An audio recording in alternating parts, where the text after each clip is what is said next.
Well, Fontana, California is here and alive as we throw it back to the 2008 to 2012 NASCAR Nextel and Sprint Cup Series. I'm John Ramos, the voice of NR, saying hello and welcome on this Tuesday night edition. Yes, there has been a whole lot of racing. Yes, there has been a whole lot of streaming for myself in person and on the sim.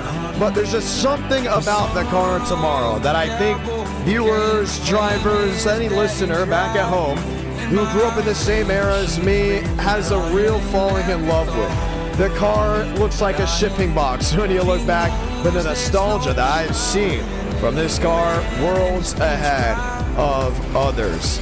What is up with 2008 paint schemes? Well, they have made a huge comeback on iRacing. You see Abraham Vila piloting his number 8, the driver out of Texas. A couple of painters on trading paints made 2008 paint schemes for the car tomorrow. Now, there's just one small issue with all that.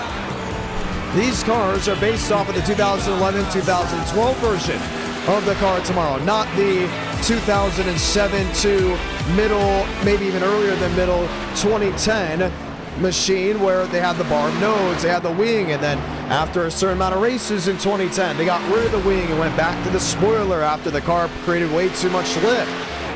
iRacing used to have that version that had the wing, and they got rid of it for this version, the car tomorrow that you see on your screen.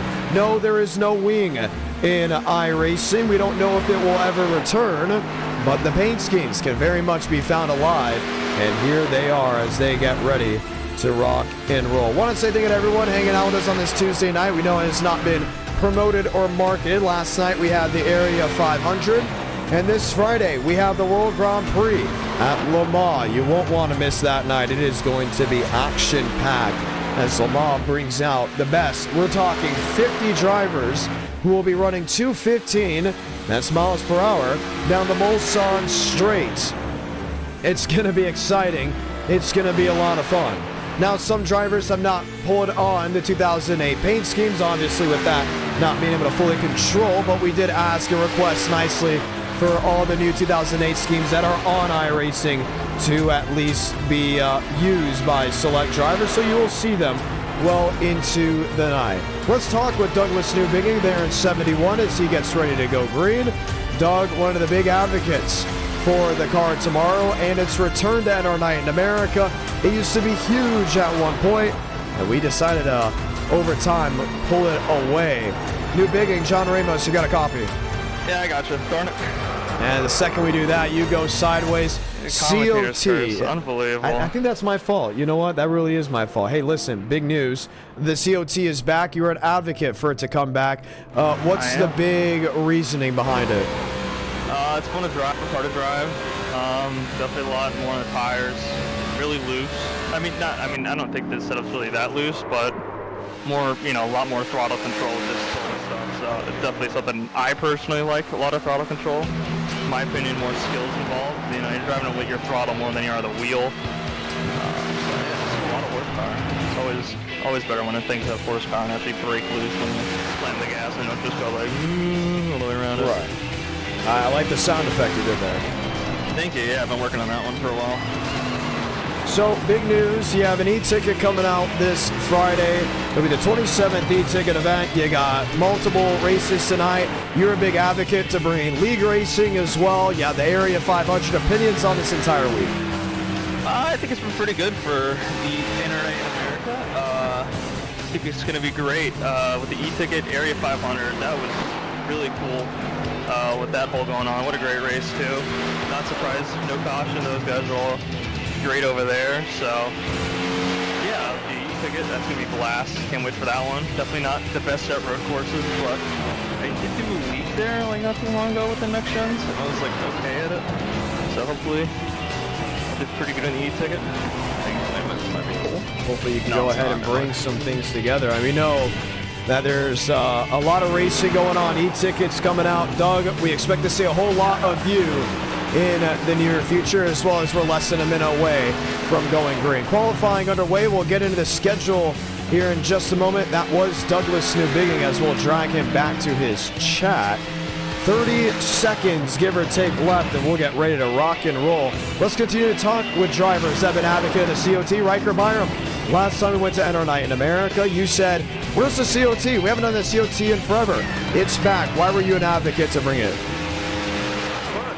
It's all over the place. You're on the rails the whole time. It's sort of my thing, honestly. I'm not the best at it. It's, in my opinion, one of the most fun cars on here. Yeah, it's going to be a lot of fun. Okay, here's the big thing about this setup. We've gone through a couple different changes. How does it drive right now versus how you're expecting maybe later in this race? It's pretty tight. It's pretty tight on the beginning, for sure. It wants to go up into the wall, so you pretty much gotta pedal it at the beginning. But I think once you get near the end of it, if we have a long run, I'd say 10, 15 laps. Once you get to that point, I think once you get to that point, it's going to be on the rails even more. It's going to be pretty loose. I think it's just bottoming out pretty hard, so it wants to push real hard through about half the corner. But after that, I think it'll be all over the place. It's not a night race. It is very much a day race. We're not used to really these temperatures at Auto Club, but it's not overly hot. Some are saying the car is really sticking hard. Agree, disagree? Yeah, it's sticking hard. It's especially on entry. Like I was saying, it just wants to push is the problem. But yeah, it's sticking pretty good. I think it's kind of surprising, honestly, given the power this car has. But you know, I think it's a good thing. You know, especially for some of these guys in here. No shots to be thrown at them, but it'll help, I think, at the beginning of it. Keep everybody in line, not have any big wrecks. I think we'll be pretty good. Pretty good indeed. Riker Byram, you'll be rolling off well inside the top 20, if I'm not mistaken. Could be wrong. Where are you rolling B8. off? B8, okay. Well inside the top 20, well inside the top 10. Good luck. Oh, thank you. Y'all have some fun. Continue to interview drivers throughout the night. 3 races guaranteed. If you want to have round 4, 200 likes will take you the rest of the way. As we are guaranteed to have Auto Club Gen 6 Talladega for round number 2. And then Trucks Pheonix, round number 3. Not as many drivers planning on racing tonight because we did have area last night. And, well, this was very much an unscheduled stream.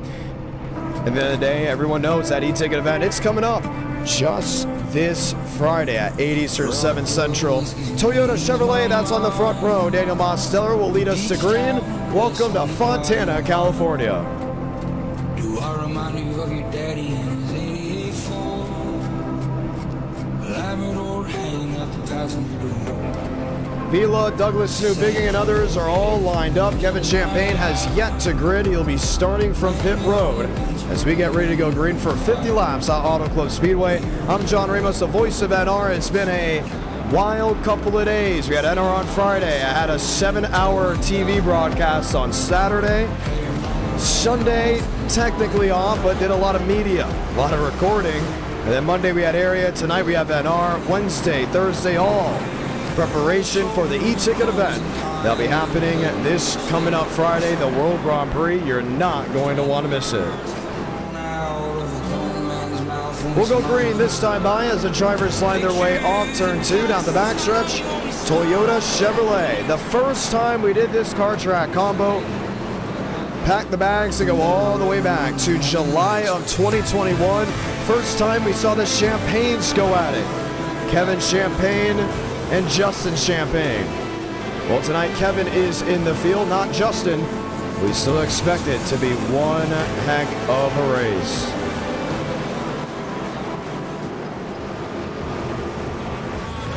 Beautiful skies and sunshine here in Fontana.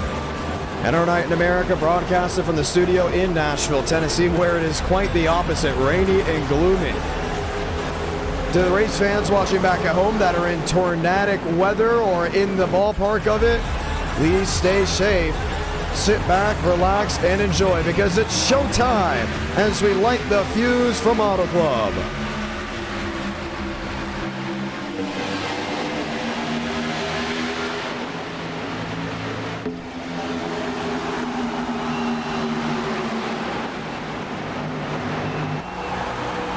Braden Mubbick, no waiting. 3 wide off the gun to the middle. Has Vila to his outside to the left wing of Douglas Newbigging.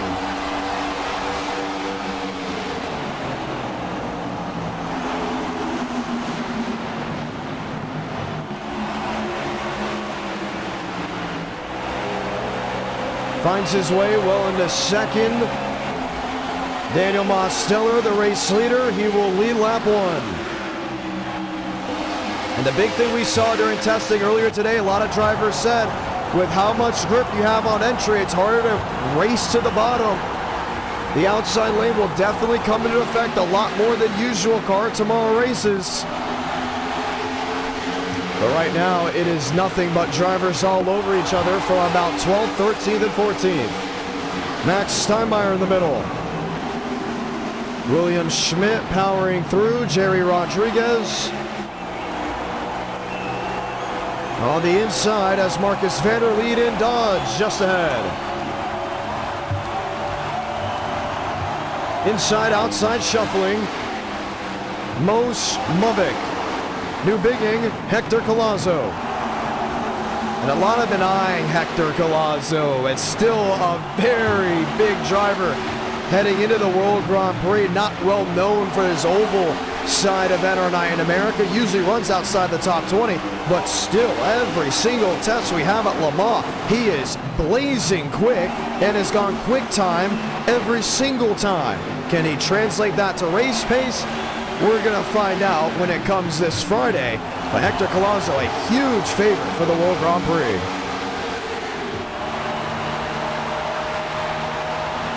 Well over 200 miles per hour down into turn 1. Watching off the back bumper of Douglas Newbigging. Some drivers have even advocated for a car tomorrow e-ticket to return, maybe the USA 500. And instead of the Gen 4, make it the car tomorrow. Byram Trevino. Ooh, man, really in deep goes Bianco. And apologies on that, the leaderboard not showcased currently on the left side of your screen.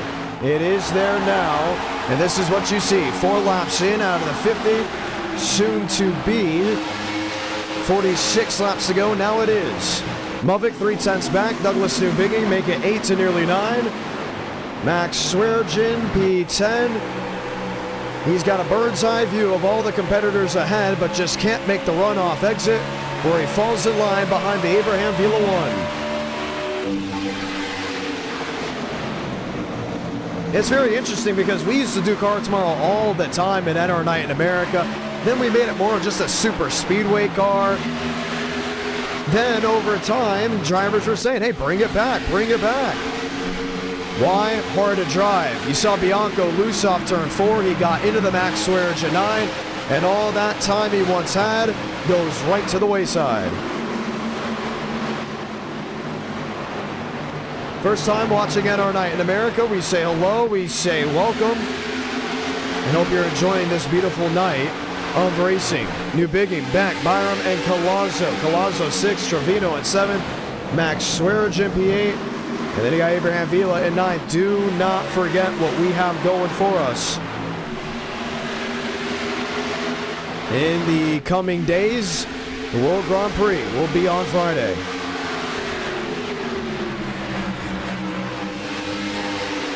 Joey back. Riker Byram. Byram in 6th, Trevino in 7th, Max Swearengin, and William Schmidt just inside the top 10.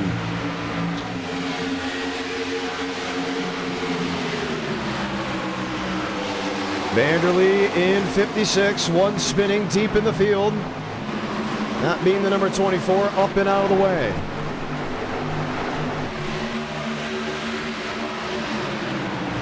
Jerry Rodriguez, P13.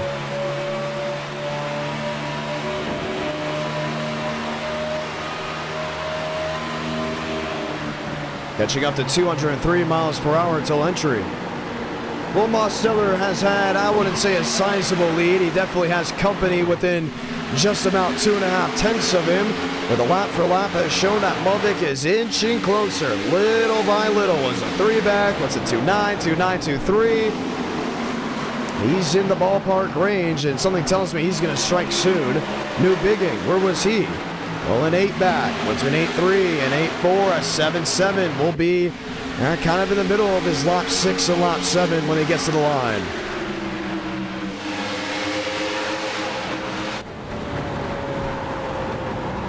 42 laps to go, all lanes in play. See just how low that machine is able to get on entry, how low he is on exit.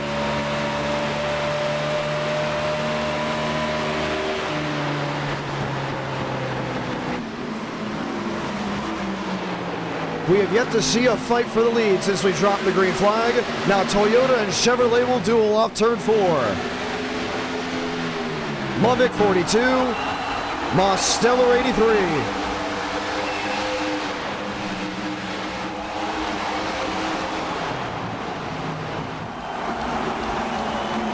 All sneaking down to the bottom.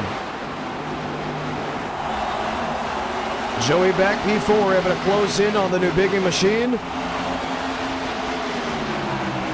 Doug Newbigging 13 has Sim Stamp, 71 has the real number.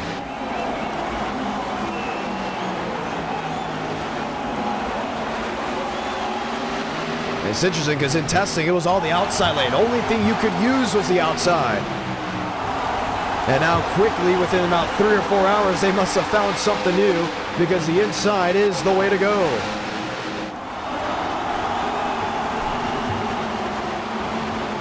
Tracking wide, goes to 71. Listen to when he gets back on the throttle.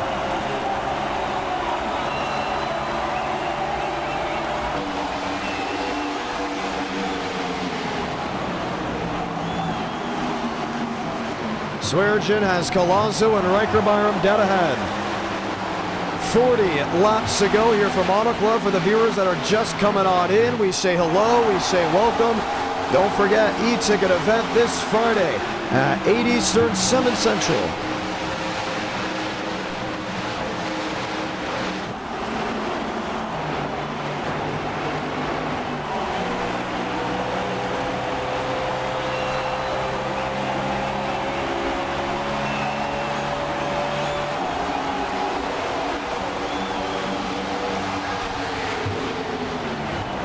Alonso with Byram and Max Swearengin. Swaggy in 9. Who's just not creeping in? How about William Schmidt? Schmidt on the bottom trying to make something work.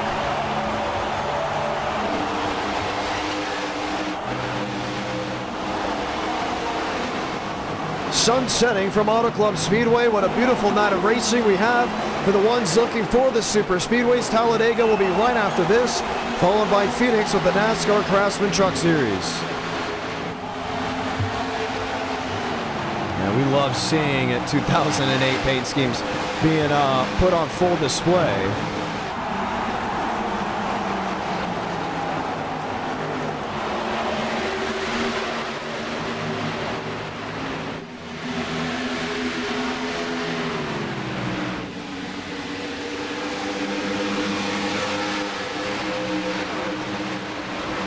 Great opportunity to see every driver, every single view.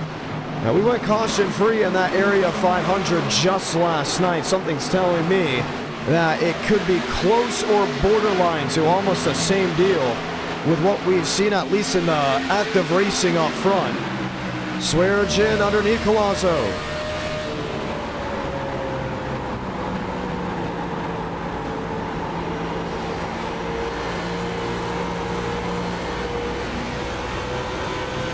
He's trying something.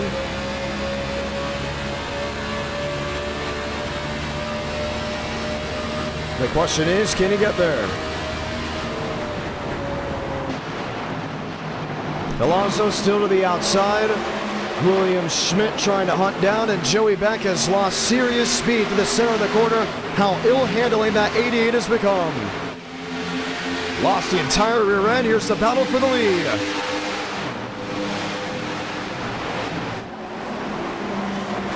Mose 83, Mosteller trying to hold off Lovick at 42. Oh man, just loses it off turn 4.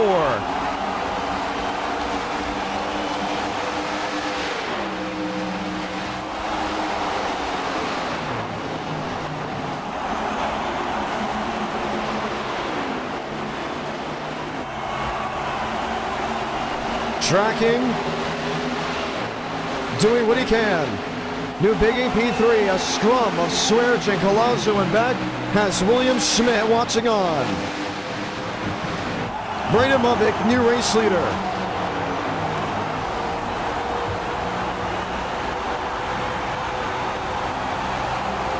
And you try to hear Mosteller getting back on the gas. I don't think it's over.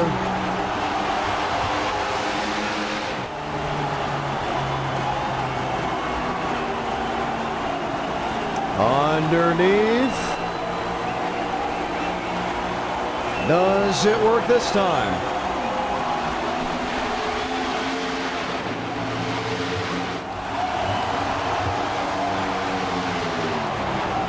New Bigging has lost track of the race leaders. He's back to a second and a half. Will have to fight his own battles. Swearge and Collazo 4th and 5th. Movick, Mosteller 1-2.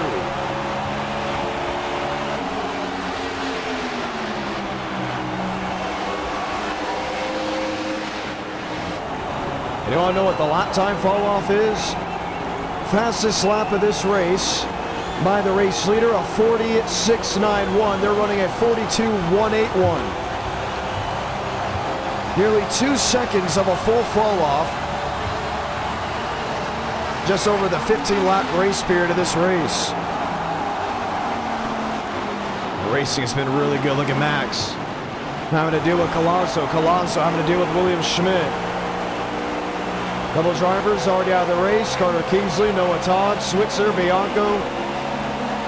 Fell to the wayside deep in this field. Now the track is changing. Sun is setting. What does that mean? Well, the cars in theory would get quicker if they put fresher tires on. But what the hill handling part of this race was earlier may not be as much. Swearge in there, looking to the inside, 3 wide, William Schmidt in the middle. Collazo into the wall, he will cut down in front of Joey Back.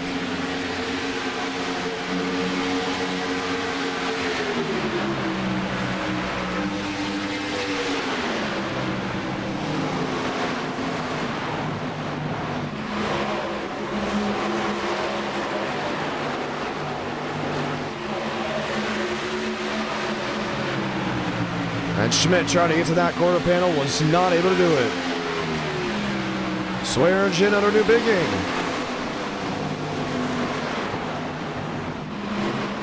Max Swearge has been on the move in this race, trying to lock in the podium position. He does. In the KCK 2008 throwback, 30 laps to go.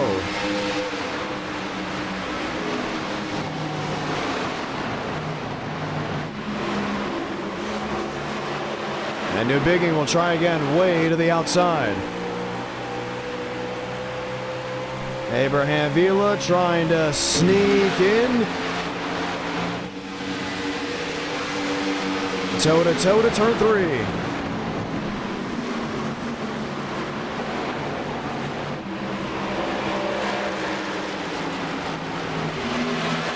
Whoa, Mosteller outside wall off turn 4. And just when he had a grasp on Braden Movick, he won't. Man. And ain't that wall a ton. Let's watch back on a replay. Runs higher into turn 3.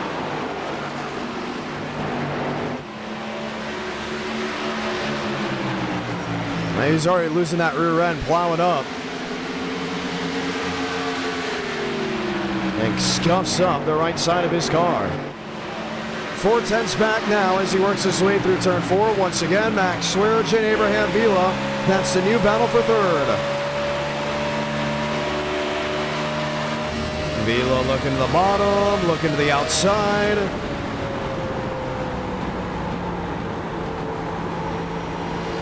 Max way downstairs.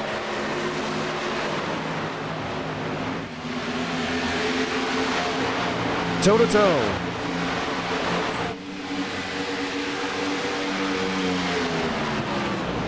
And Abraham Vila will easily find his way into turn 3. An extra spot above. So Vila's in third, Mosteller's in second, Braden Movick, the race leader, coming to 27 laps to go. Just 25 minutes into this stream, and this is what you've got.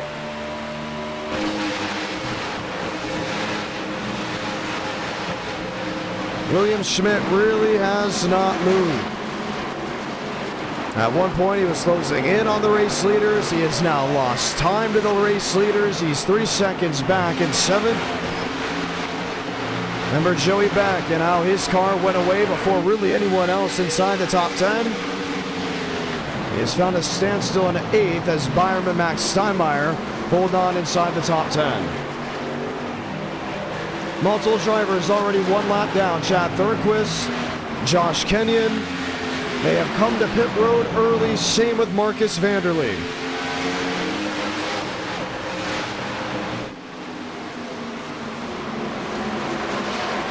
Lamb Bombard coming in.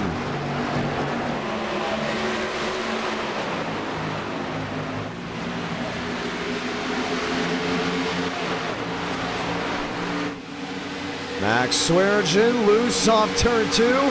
And that's the thing about the car tomorrow. It's not driver versus driver, more driver versus track versus car. And at some point, they're going to go toe-to-toe with each other. It only comes with moments like this. Pit road's open, new bigging is in.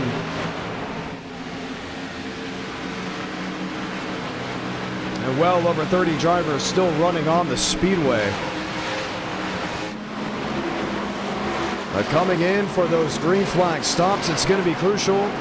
Joey Beck versus William Schmidt as Mosteller is starting to hunt down Braden Movick.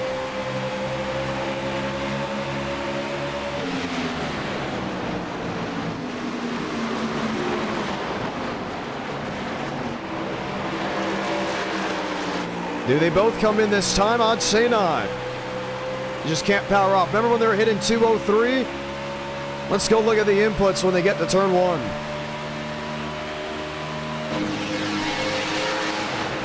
Still upwards of 203. Wow, we haven't seen that much of a fall off.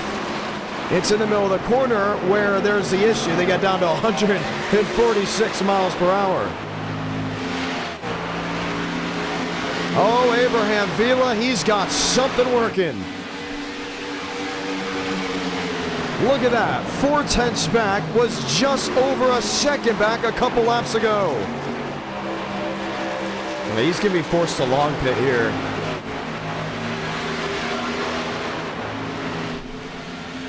Because clearly he is now the man of the race. Abraham Vila has won at Auto Club before in NR Night in America.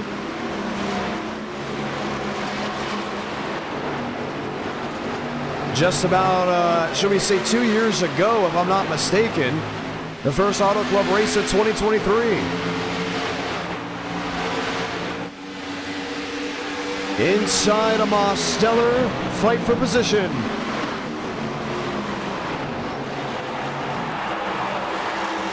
As multiple drivers have worked their way onto pit road, Vila has got it. And looks to hunt down Braden Movick.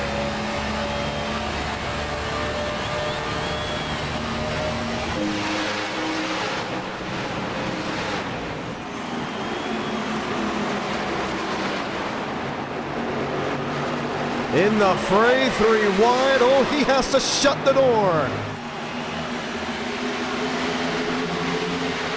Douglas Newbigging, this is the difference between worn tires and fresh tires. And so right now, when they cycle through, because they all have to pit at some point, Doug will be the race leader. Vila went from defending on Mosteller to fighting Movick for the race lead. As quick as that. New race leader with 21 to go. Oh, not so fast.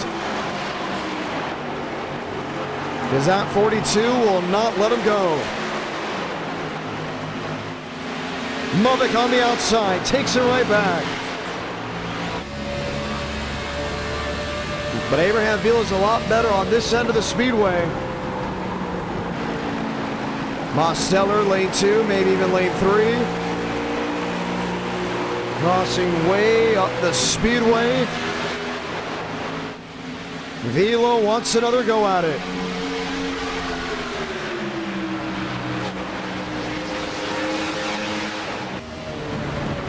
Long way around. Just hear the tires squealing, screaming. Does he have it? Yes, he does.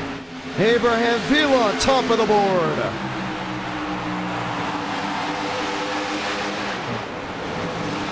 William Schmidt came to pit for fresh tires. There he goes. Easily knifes his way through the leaders. Mosteller is in. Strategy, opportunity, it's all on display. With the great racing at Auto Club Speedway, if you're enjoying this broadcast, feel free to drop a like. Helps us with the algorithm, helps us grow the base. 19 laps to go, and now these are the two in the fray.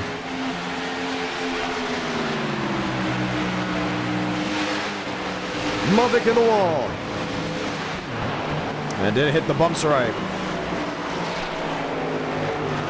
And he, I believe, will be bringing it to pit road this time by. No, maybe not. He stays out a lap. And Vila slides on pit entry. Noses it into the concrete barrier. Here comes multiple machines. Max Steinmeier had to get out of the way. Andres Vargas had to whoa up. Abraham Vila from race leader to mistake. Unbelievable. And just one truly left the pit.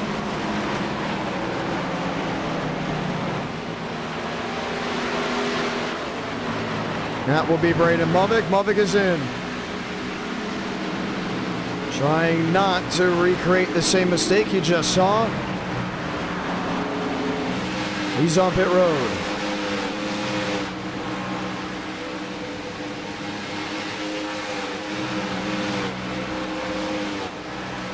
Unbelievable. So 17 laps to go. Douglas Newbiggin came in very, very early compared to the race leaders.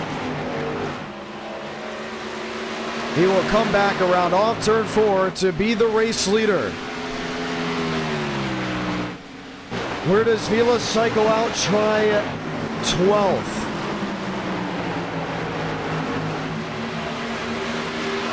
Now the question is, where does Braden Movic cycle out?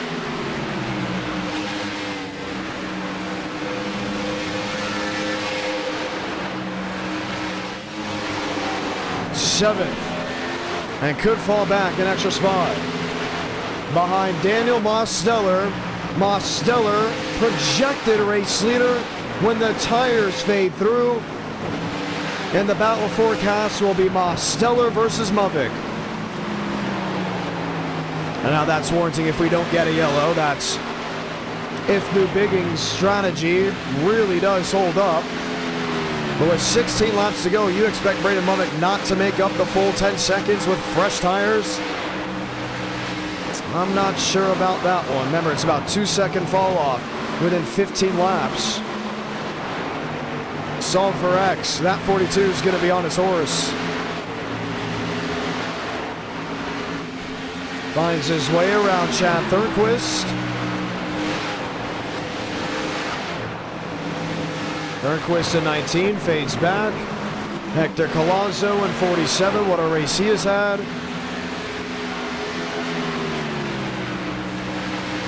15 to go.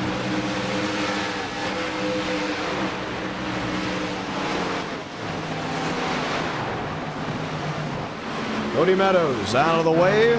Mosteller 4-second advantage over Braden Movic. 4 seconds back to Douglas Newbiggin. And it has been a joyride.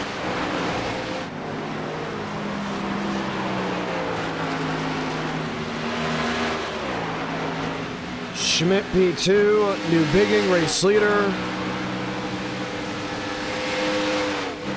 14 to go.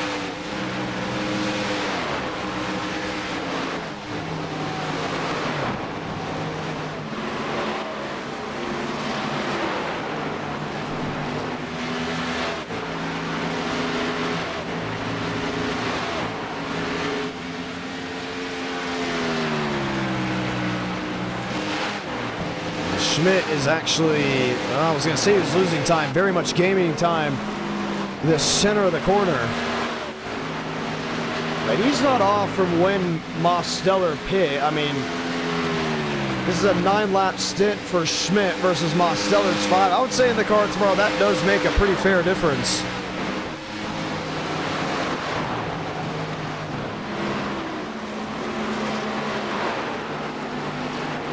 And under 2 seconds, Newbigging. He's still drawn about even. Mulvick is closing in. This is just over 6 seconds back to the race leader. Closing in on Collazo and Mosteller. Now the only thing is, 4 laps of a stint versus Mosteller's 6. Could that even out towards the end of this race? It's been a fun one from Auto Club. 12 to go.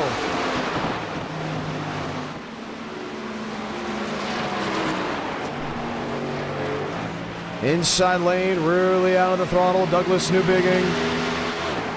Back on the loud pedal off turn 2. Schmidt, Mosteller, new battle. Now will be for second.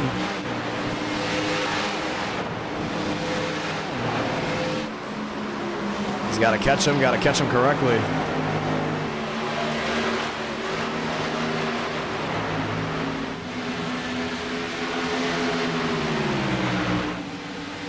Gets to the back bumper. 2 Toyotas. Schmidt goes wide, Mosteller goes low. Mulvick now 5 seconds back with 11 to go.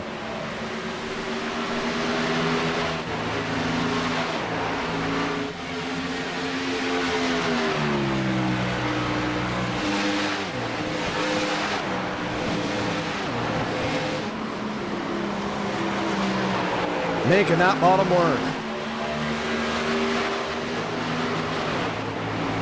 William Schmidt catches the fence. 10 laps to go, and Douglas Newbigging has to hold off this 83 and maybe even this 42.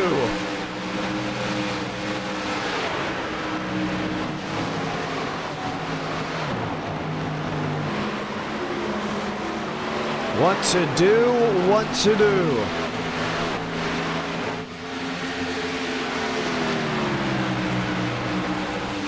Half a second.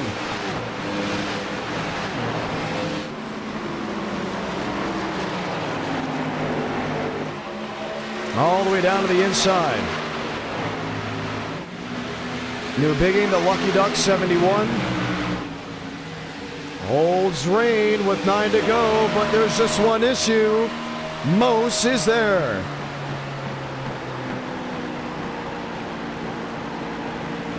Look at the difference on speed to the center of 1 and 2. Mosteller, top shelf. He gets the lead by a nose. Doug's going to late break the turn 3. And this is the weakest part of the racetrack for that 83. Does not mean a thing. Most leads. 8 laps remaining. And Mulvick is just over 3 seconds back.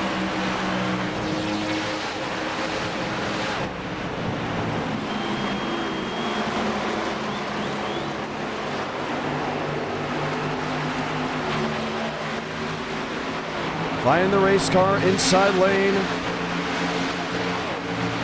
William Schmidt P3.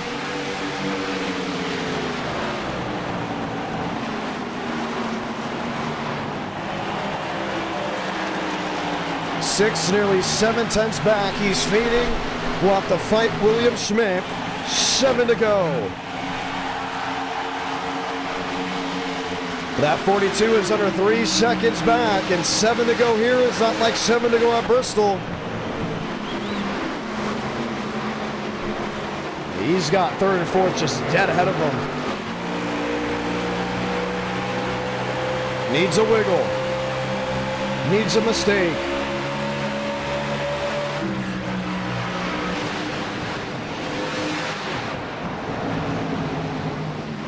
Underneath, William Schmidt.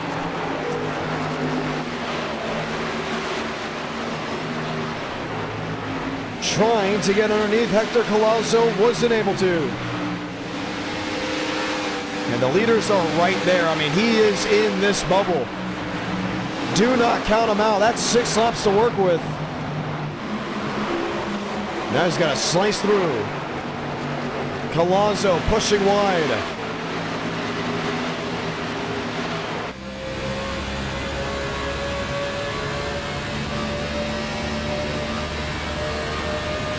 Don't know. I still think he's got a shot. Race leader is right in view, and 2 lap pressure tires is a huge difference. Just under Collazo.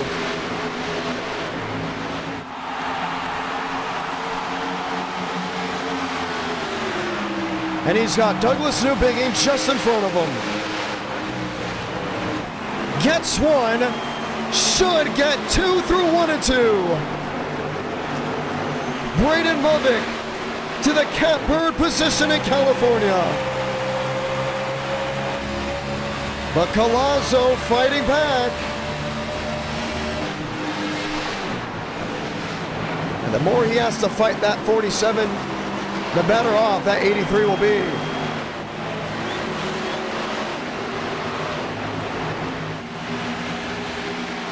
He's got to make up less than 3 seconds in 4 laps with lap traffic.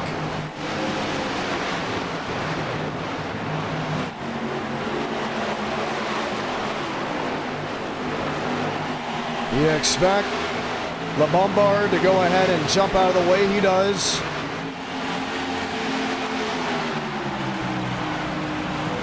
But he's made up no time this entire lap. Now he does greatly on entry. Remember, Mosteller got into the outside wall. Another stat to know, we have gone streaming the last 2 nights. 3 laps away from seeing caution-free back-to-back.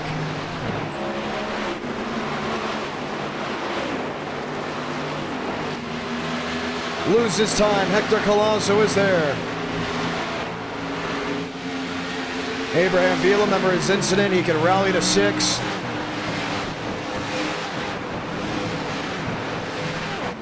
Marcus Vanderlee chasing top end of the speedway. Then there's Braden Movick, 2 to go. Collazo in the fence. What a race it has been. Here at Fontana, California Speedway, once deemed Auto Club.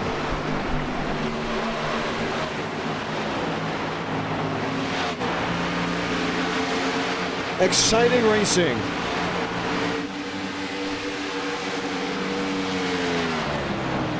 Has led to this moment for the 83.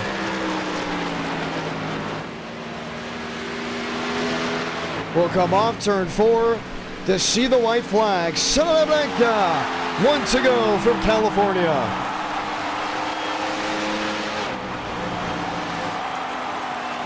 Over 3 seconds of difference.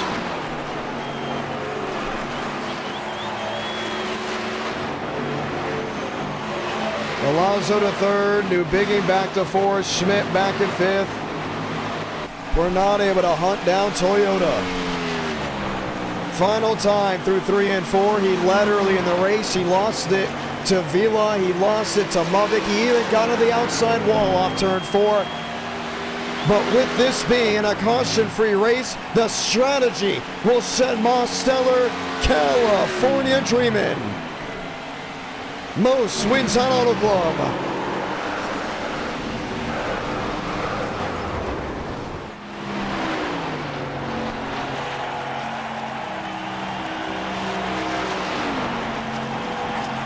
caution-free race.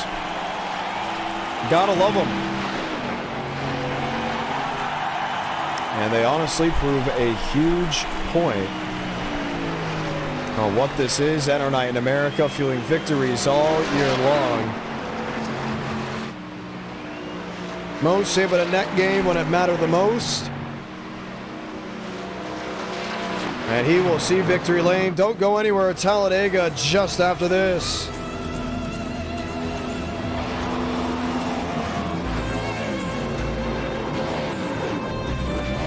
Enter Night in America. Once again, feeling victories all year long.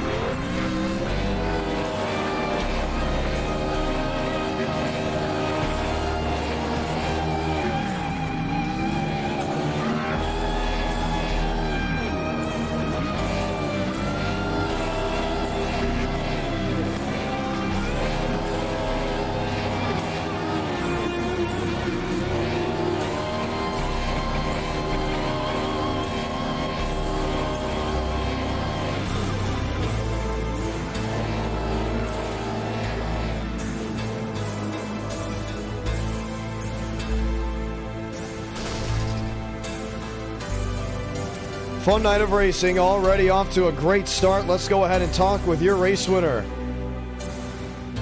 After a wild one here from Auto Club Speedway, Mosteller able to do things and do things the right way. We'll go ahead and chat with him here in just a matter of moments. Once again, Talladega will be just after this. Let's take a listen. Most John Ramos, congratulations. Thanks, buddy. That was a fun race, caution free. How was the car? How did it handle? And the idea to pit 2 laps early. Well, I can tell you right now, if you asked me before this race if I was going to win it in a caution-free race, I would have called you crazy. This is like my worst car and one of my worst tracks, and the way the setup was, it just didn't fit my driving style. But I don't know what I did differently. I just had a really good race. A really good race indeed. I mean, it really showed through the center of it. I mean, the strategy call coming on a pit road, how icy was it trying to woe that thing down? Yeah, well, I can tell you right now, I took it really, really, really easy compared to kind of the other some others. I know behind me, Swaggy crashed on pit entry, and I heard Vila like looped it when he went to pit, so I think that's why he came out so far behind me. So I gave up a lot of time, but at the expense of not getting a penalty. I'd rather lose 1-2 seconds of race time than throw my race away in a race that looked to be caution free. I knew I had the pace compared to Braden. Maybe not Vila. He hung back at the very beginning and he was saving. I didn't expect it to go green all the way. How ill-handling the car was. So he made a good call there, but just executed perfectly and got the win. Got the win indeed. Head into Talladega. This will be race number 3. You talk about it. When you get 1, you get to relax. But last time you got 1, you relaxed and got 2. How relaxed do you have to be when doing these? Well, when you're not thinking about winning, it's a lot easier. It's kind of how it was with the e-tickets. I was all focused on trying to get one, and then when I got one, it was controversial, but and then he got 2. So, well, a win's a win, but that mindset changes, and it becomes so much easier. But I'm not gonna do what I did last time at Dega. I was kind of having some fun, and I went to the back, and I got killed like 6 times. I don't think I broke the top 20 once in that race. Talladega will be a 40-lap race. This is going to be a very quick stream because we all know what's going on, and we do have meetings following this broadcast because the World Grand Prix, it's coming up. Excitement, outlook, what do some of these viewers need to know heading in? The events, it's going to be a lot of fun, I can tell you that. I've had a blast in the few testing sessions that we've done. I feel a bit more confident compared to a couple days ago. I think I'm within a second of the fastest guys. I think if I can nail a good qualifying lap or a good hot lap, I think I'll be fine. But something that not a lot of people are working on is just running consistent laps, not making mistakes. Everyone's just trying to get a fast I'm about lap, to say so- that. That's all I see in testing is just hot lap this, hot lap that. We're going to bring it back to our studio. Yes, a different look. I got to get a haircut, so I got a hat on, and I lost all... Well, I didn't lose all my polos. My polos are all gone because, well, I've been having to use them every single day and on all of them, so we got the nice black shirt on. Talk about it. Why is everyone hot lapping and not trying to just be consistent? Because after Mulsanne, we have named the corner just after it Daytona Beach, because it's a litter of just sand right after the Mulsanne. How important is it to also understand how to run through that litter when it gets knocked onto the track? Well, it knocks the car loose, I can tell you that. In the, I think it's the Porsche curves, whatever that corner's called, there was some dirt knocked there, and I was spinning out almost every single time I went through there because... Did I lose you? But oh, there you are. No, Marty, he joined. He wanted to have some fun here. But back to your previous question, I don't know why people aren't running longer runs. I was the only person that did that. There was a test session we did a couple days ago, and I ran the whole thing straight, the whole hour straight. The fuel run, like a whole fuel run, which was about 10 laps. But and I don't know why. I'm kind of surprised for it being an endurance race. People aren't at least trying to run a, just to get long runs under their belt to try to learn how the car acts. Heck yeah. By the way, I have not worn a hat in a stream since maybe 2021, and that is not even a joke. A lot of you guys say you like this hat. I actually got this from William Byron's spotter at the Brickyard 400 last year. He said, hey, you want a hat? I'm like, I want a hat. And he handed me this hat. I was going to wear this Bass Pro hat, but the green screen goes right through it, so couldn't go ahead and do that. But yes, it's very rare to see me with a hat on. I do look 1,000 times younger, well aware. But it will not be often you see me wearing a hat on a broadcast. I'm a big fan of hair out, polo shirt, but for us to have the stream tonight, it was going to have to be hat and a nice black dress shirt. Rolling into Talladega, 40 laps, the field. It's substantial. It's a whole lot of drivers coming on in there. What are you taking tonight as leading into the e-ticket event? Sorry, what'd you say? What are you taking tonight as leading into the e-ticket event? Nothing, I'm just having fun tonight. Anything you're doing outside of testing to prepare for Le Mans?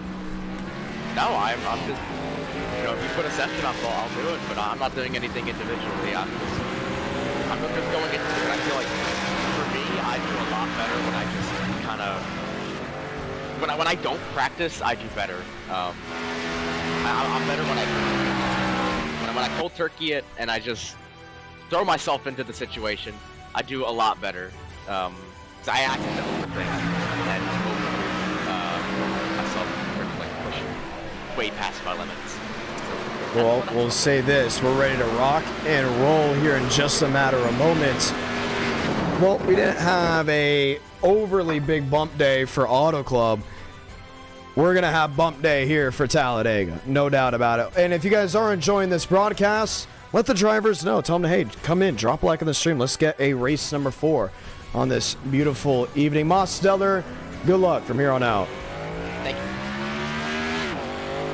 And we will go ahead and drag him back. We'll continue to chat with drivers as the night continues to roll on in. You know what? Let's talk with Braden Movic. Movic, John Ramos, you got a copy. COT, I know you're very opinionated. What did you think? I hate that car. And it's faster. So. I was surprised that there was only 203 on entry. I say only like it's nothing, but I'm used to like 210 there.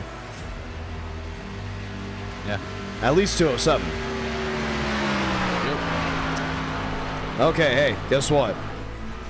We're racing Talladega right now, Gen 6.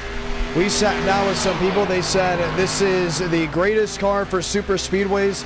Why is that? 1, it's the fastest. 2, you can tandem. 3, they look the best. They do look pretty good. I mean, it's the spoiler, honestly. The spoiler makes the car just complete, in my opinion. And a number in the middle of the north. So you're a door fan instead of a move it forward. Absolutely. I will say this, Ross Chastain just unveiled his new Kubota car. the Orange Day scheme or Orange Day scheme. I don't know where he's running it. No, he's running it at Pheonix. That looks pretty sick. It'd be pretty cool. You've been monitoring some cells. Any updates on tornadoes? Nothing yet. Really? A bunch of teases. There's been a bunch of teases. Everyone's been saying this was going to be the massive, like, line. Yeah, but we've been teased and bamboozled and giving them views. Been giving them views. Oh, man. Yeah, we've been giving them money. Well, the rain is pouring in Nashville, Tennessee, and yeah, there's another weather outlook. I think it's for next week. I think next week's supposed to have a crazy line as well. That's if I'm not mistaken. It's really interesting, John. I woke up yesterday morning. It was 60 degrees in Minnesota, and I woke up this morning and it was pouring rain, and we're gonna have a blizzard tonight. So, oh man. Yeah. Wow. Yep. Minnesota weather is about as bipolar as. Don't say COT Florida. tomorrow. Oh, okay. Well, it's gonna be a lot of fun to see how this all continues to rock and roll. Already on race 2. Good luck. Let's continue to chat with drivers. Max Sweargen, John Ramos, you got a copy. Oh, hello. How's it going? How'd you like the COT race? That was a lot of fun until I sped entering the pits. It's so funny how, sorry, I have to stop you there. We go to Muvik and he says the car is crap. And then we go to you and you're like, man, that was so much fun. I mean, I didn't like how tight it was personally, but I found it fun to tire save a little bit, do a little long 50-lap green run. It was fun to do. I genuinely enjoyed it. Well, for the ones that are wondering, this was a non-promoted stream, so do keep all that in mind. We still got 60 drivers that have joined on in to go ahead and qualify, but this is a non-promoted stream coming just off the Area 500. All promotion right now is for the World Grand Prix this Friday. Max, you're racing the World Grand Prix. What do you think? Dude, I'm honestly excited for this event. I haven't done an event in a little while because of other things out of my control, but I love road courses. I love Le Mans, and I think I have a solid top 5 chance to run some laps recently. And I love the layout so much. I like the well, no chicanes. That's the cool part. That is the cool part. But you know, it's still fun to drive. We did a test a couple nights ago, running a draft like what 213, I thought, in a draft. So that was a lot of fun. I was kind of shocked to even hit that speed down there, but you know, it's a lot of fun. I hope you guys enjoy the event on Friday because I'm definitely looking forward to it. I'm looking forward to seeing you race. Let's get ready to go ahead and chime in and ready to rock and roll. Still with other drivers having a great night. Max, good luck. Jacob Wilkerson, John Ramos, you got a copy. Yes, sir. We're talking to World Grand Prix drivers ahead of the e-ticket this Friday. We are also looking forward to a great night of racing here at Talladega. 40 laps, that's what you got. Yes, we got a race 4 if we hit 200 likes. It's been a kind of a calm night. Went caution-free the first race. Are we expecting a massive change here the second? Possibly. I didn't really watch the first race. I just came here just because I was bored. But hopefully this race goes green and clean. Hopefully these guys race smart. Oh, we just saw a driver had his power go out. That's being J-Rod. He's out there in Kansas. Are you a weather bug? No, but I do have some storms in my area. Like it's windy, pretty windy outside. Oh, it is so windy near us. It is insane. Oh yeah. We had some tornadoes in our area, but at least it wasn't like we had some tornadoes in our state, but we didn't have it in our area at least. We'll allow 43 drivers to take the green flag. So Keith Ingram is in, Miles Davis is in, Patrick Condell is in. Same with Sanders and Johnson. Super Speedways are really your 4A. What do you think about this field, and what do you think about the Gen 6 versus the next gen on them? I feel like the Gen 6 cars are definitely pretty fun with this package. So hopefully we just go green all the way. I'm trying to do some stuff here. I'm sorry if I'm stuttering. No, but you're good to go. Hopefully this race goes pretty clean and have a lot of fun. Heck yeah. Gonna be fun to continue to watch you. Good luck. Let's talk to his teammate in PBR, Max Steinmeier. Steinmeier, John Ramos, you got a copy. Steinmeier, John Ramos, you got a copy? And no, Max Steinmeier for us. Let's talk to the closer. William Schmidt, John Ramos, you got a copy? And don't think we have William Schmidt either. Schmitty, one more time, you got a copy? Oh, there we go. I'm here. You dragged me somewhere. I did. I don't know. I heard you join. Talladega Auto Club, opinions on that Auto Club race? Personally, I wasn't a big fan of it. The car kept bottoming out, and it was super tight and kept plowing. I was not very fond of it, but, you know, at least we're going to a combo here for Talladega with these cars. That's always been very, very good. You can actually tandem in these, so it actually takes skill to push and get to the front, unlike some of the other cars. But yeah, I'm looking forward to it. Big question here for sure. Lamar, you tested finally in Speed Weeks, I believe just either last night or the night before. How was that, and are you excited?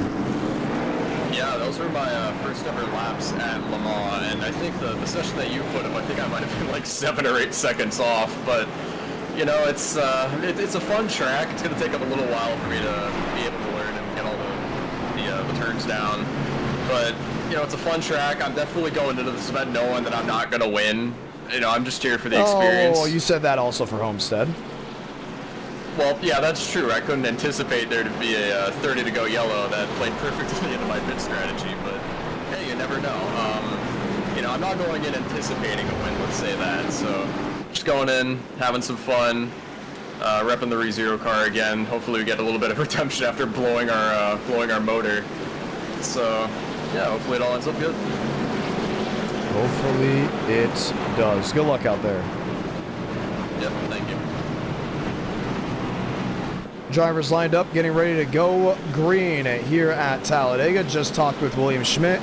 Let's say those magical words. Godspeed, drivers. You are go for throttle up.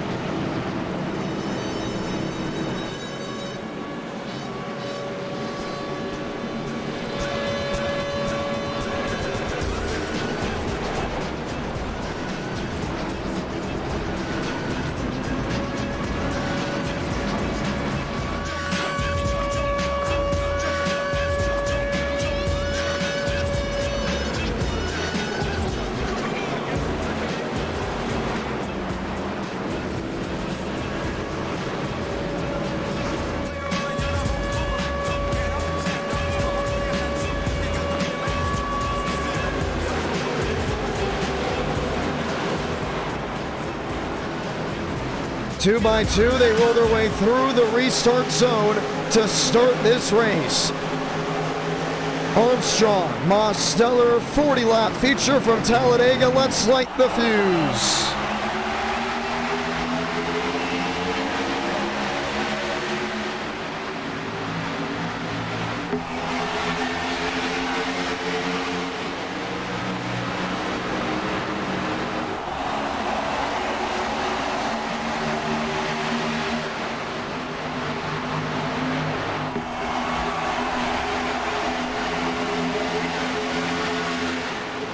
First push down the Alabama Gang super stretch.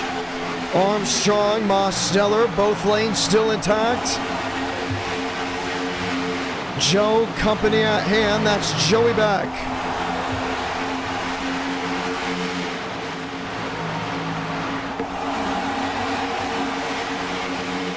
And check that, that's Zachary Trevino. Pushing the Toyota back to the line. Mose Armstrong, Mosteller leads lap 1. 3 wide, 4 wide. Jason Beckman.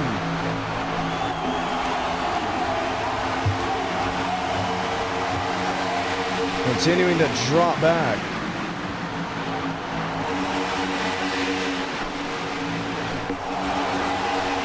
Three wide, Jackson Carr. Who has he got? That's Braden Movick.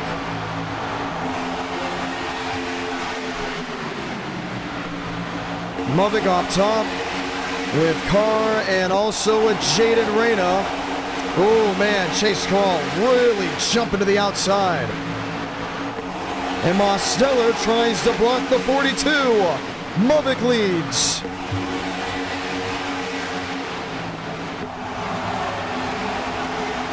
Joey Beck, 24. Shoved out in front, and it's just a minefield. A machine swaying back and forth.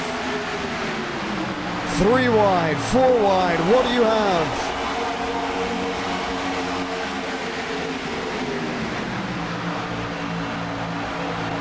Trevino in 4.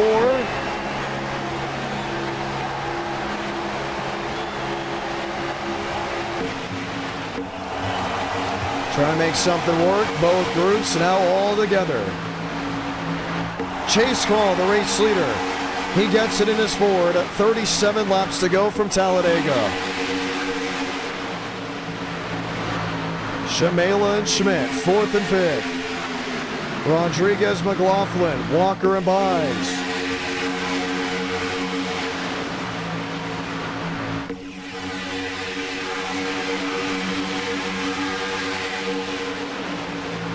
And Abraham Vila to the outside, making things work.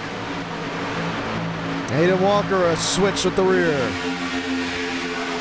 Joseph Armstrong threads the needle through Bianco and Van Leer. Comers and goers. We've seen so much. And some of you viewers asked who led the most laps in the race that we just had, the Area 500. That was John M. Hall. Once again, John M. Hall. Able to go out there and make it work.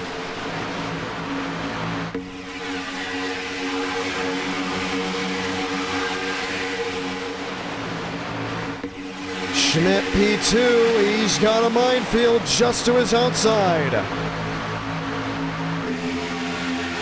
4 wide. Can you believe it this early? Better hold on, because it's not going to be like that long.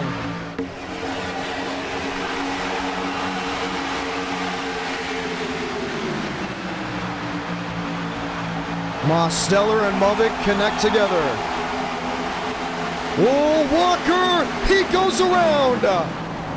Right in the middle of the field, the big one.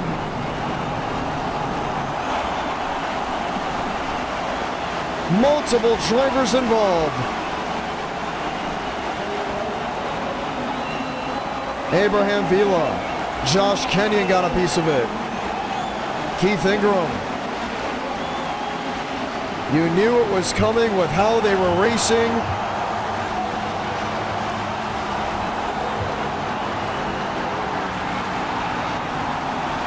Multiple drivers just piled on in.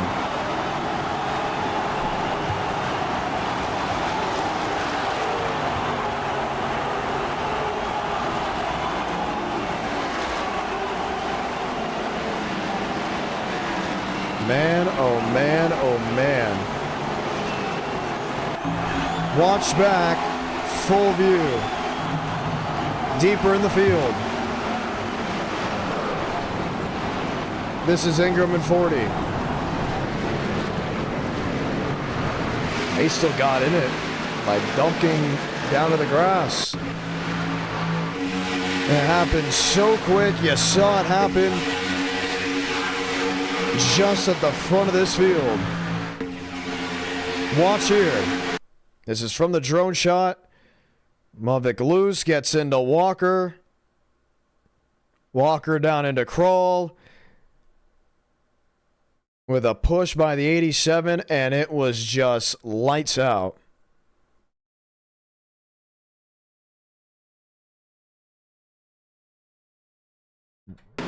Patrick Connell in 10. He got a piece of it.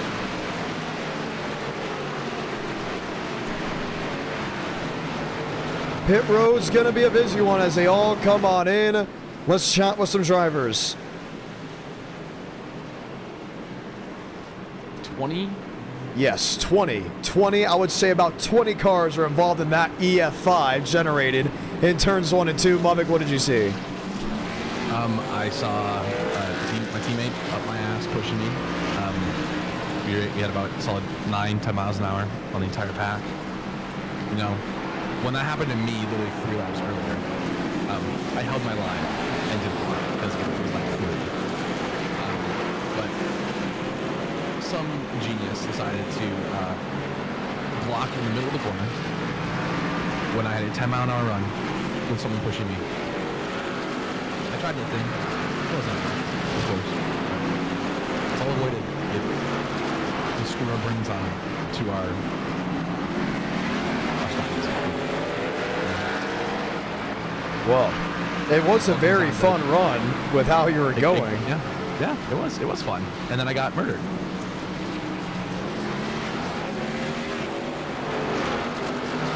Car gone. Is it salvageable? 23 seconds. Oh, you'll be fine. Required. And then 8 minutes of march. No, you won't be fine. Well, you got time. How about that? Still got a lot of racing left to go.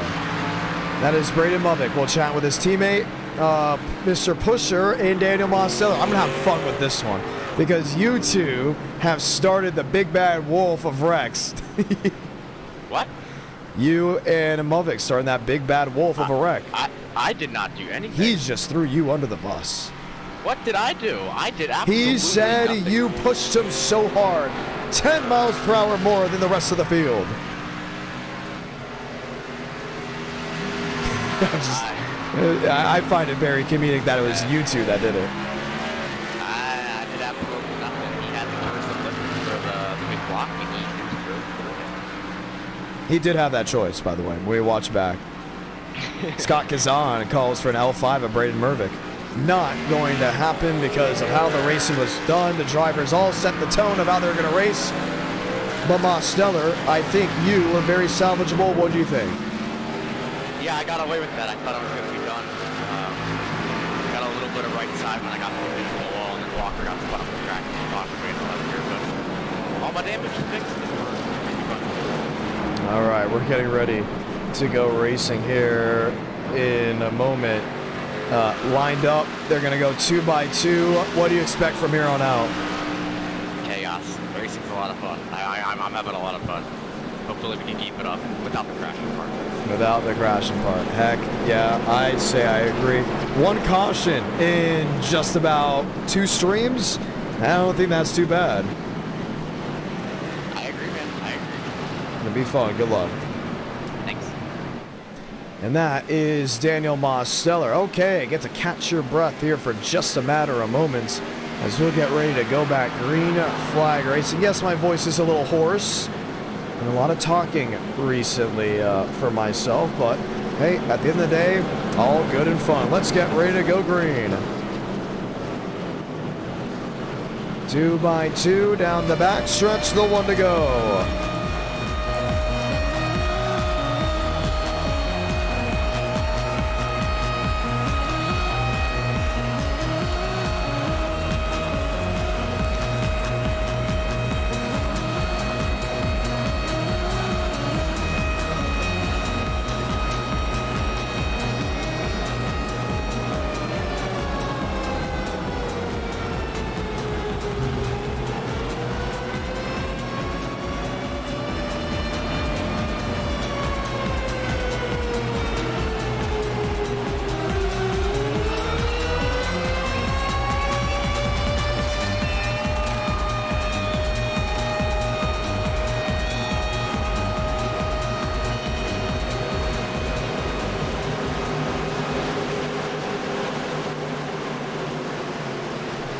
Two by 2 through the restart zone. Trevino and others lined in, ready to roll. 1 caution in the books. How many more do we see? Let's find out. Matt Green from Vega.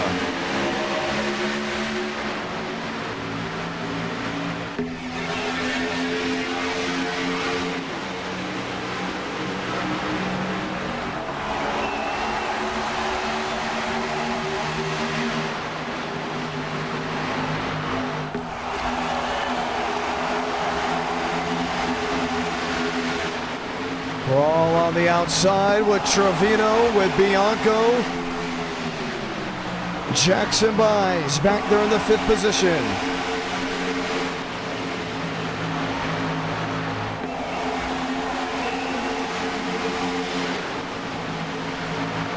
Lambeau Barn, Garrett Lucas. Who's that sideways? That's David Johnson. 3 wide, 4 wide. Do they make it back? They do. 30 to go.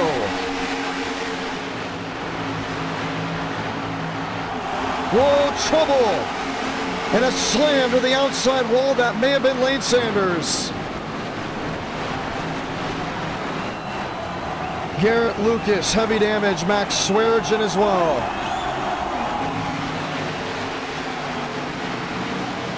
Caution will wave.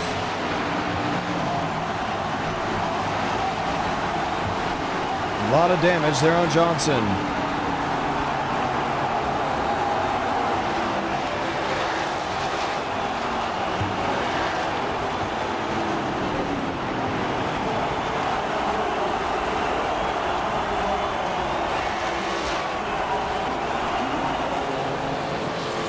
Man, oh man, it happened quickly again. Not too many people saw that one coming. Under the racing we just had, look at the lick by the 9.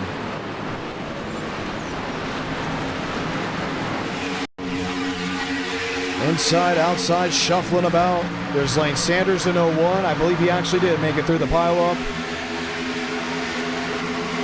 But that 21, I don't think he very much did. Look at the hit.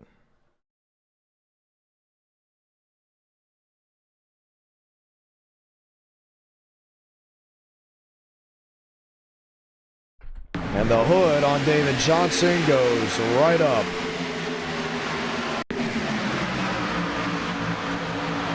Let's watch back in-car cam.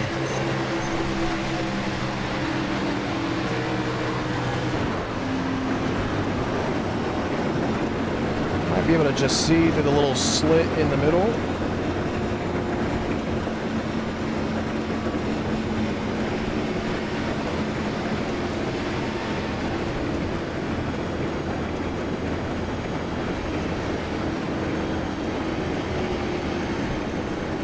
I don't think he was able to see much after that, but now he is sitting on pit road. River Page, I believe Chase Crawl is up in second. McLaughlin, Joey Beck, all ready to go green flag racing. So 29 laps to go as of this moment. We'll chime back in with some different drivers ahead of the restart. Xander McKinney, are you in this race? Yeah. You are. You're 20th. How you doing?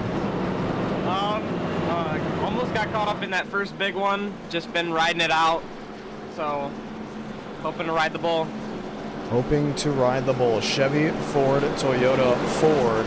That is the top 4 here. Buys has made his way through. Well, racing with these Gen 6 cars, they produce a lot of runs. I would very much back that statement up.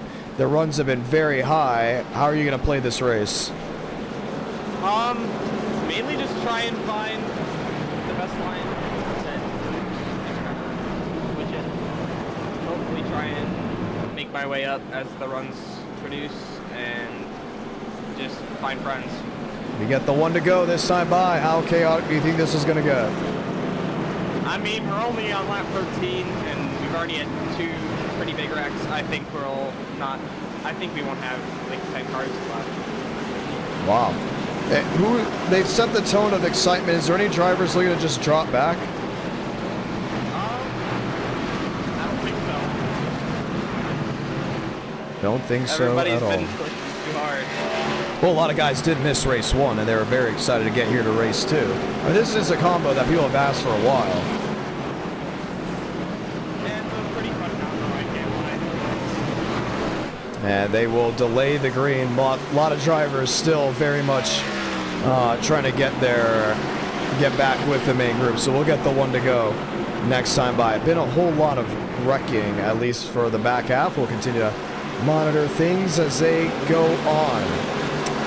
You know, we have not talked with Chad Thornquist in so long. Thornquist, John Ramos, you got a copy? Oh, it's a delayed green. Yes, I do have a copy. Very much a delayed green. How's things? I was getting ready to start hitting the gas pedal and shoot it 3 wide. What happened? Half the field missed the start. Oh. Say it like that. Hey, big news. You're back with another e-ticket. How excited are you for the World Grand Prix? I do not care about the prize pool. It would help, but I want to win. And I want to be the first one to do it with the trifecta of manufacturers.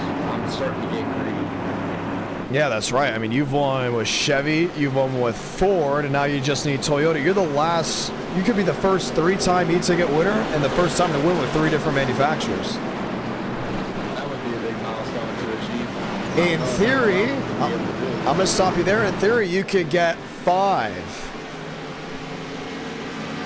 Think about it. Honda with Indiana.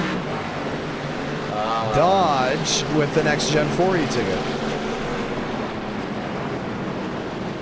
Interesting. You have a very good point. So I would say you lock in for Friday. You get that one. You get 3, right? You race a Honda and then you race a Dodge. Yeah, I was looking at the times on Friday, and I kind of had a sloppy lap, but I was still top 10 with the one that I put up, and I know I can be faster than that. I can be on pace with Demos and Rowe, and Demos does have a good point bringing up that you need long run speed in order to win these things. I think the e-ticket's going to be a lot of fun. I think you're going to be one strong driver when it comes down to the racing that's about to really go ahead and take place when it all becomes said and done. 2x2, this restart is happening this time. Didn't you say 3 wide? That's what you're going to try to do? Watch it. Watch it. Okay, I like that answer. We're going to be watching. Chad Thurnquist, ladies and gentlemen, let's get ready to go back green. Joey back, chase crawl, slamming into each other as they get to the restart zone. 26 to go.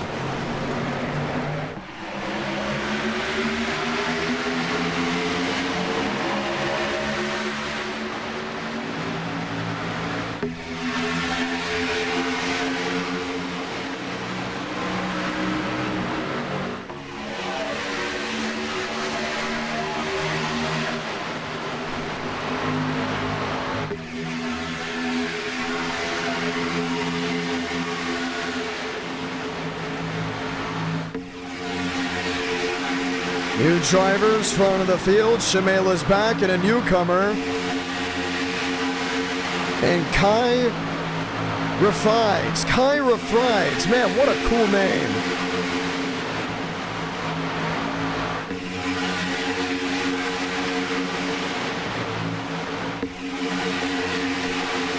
Two wide, 3 wide, back crawl and buys.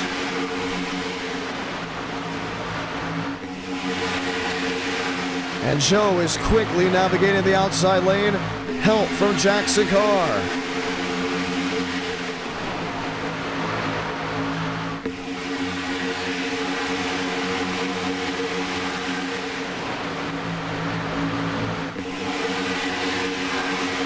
Top lane in effect, and they say goodbye. Joseph Armstrong leading Endega. Car to the bottom, lines up with Jaden Reyna. Kenyon, Crawl, buys Bianco. It has been a thundering amount of races here in NR Night in America. Friday night, we had the stream. Monday night, we had area. Tonight, we have NR. And then I had shows on Saturday and Sunday. Saturday, 7-hour broadcast in person.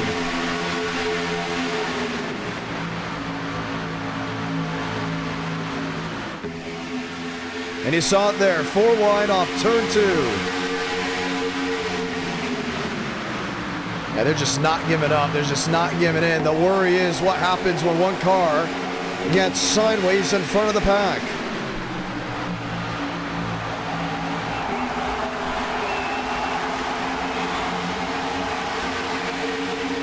Josh Kenyon on the outside.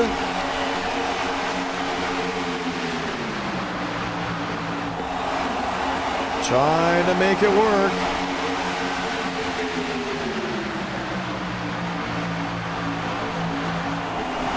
Oh, trouble. Reyna sideways in front of Sanders. Picks up Lambo Bard, picks up Jason Beckman. And the caution will wave. Christian Delgado.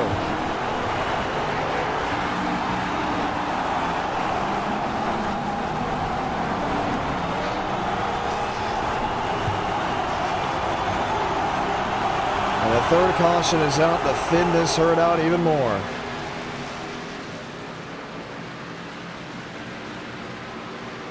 Turns 1 and 2, it's been a trouble spot. Man, just in front of Joey Beck. Look at the damage on the 0-1 of Sanders.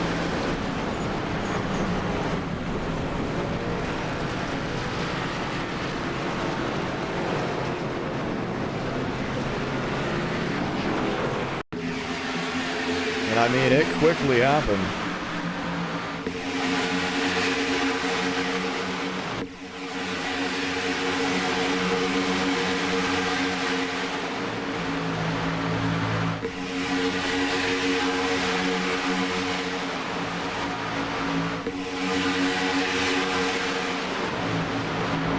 Yeah, it's kind of hard to pinpoint blame on who.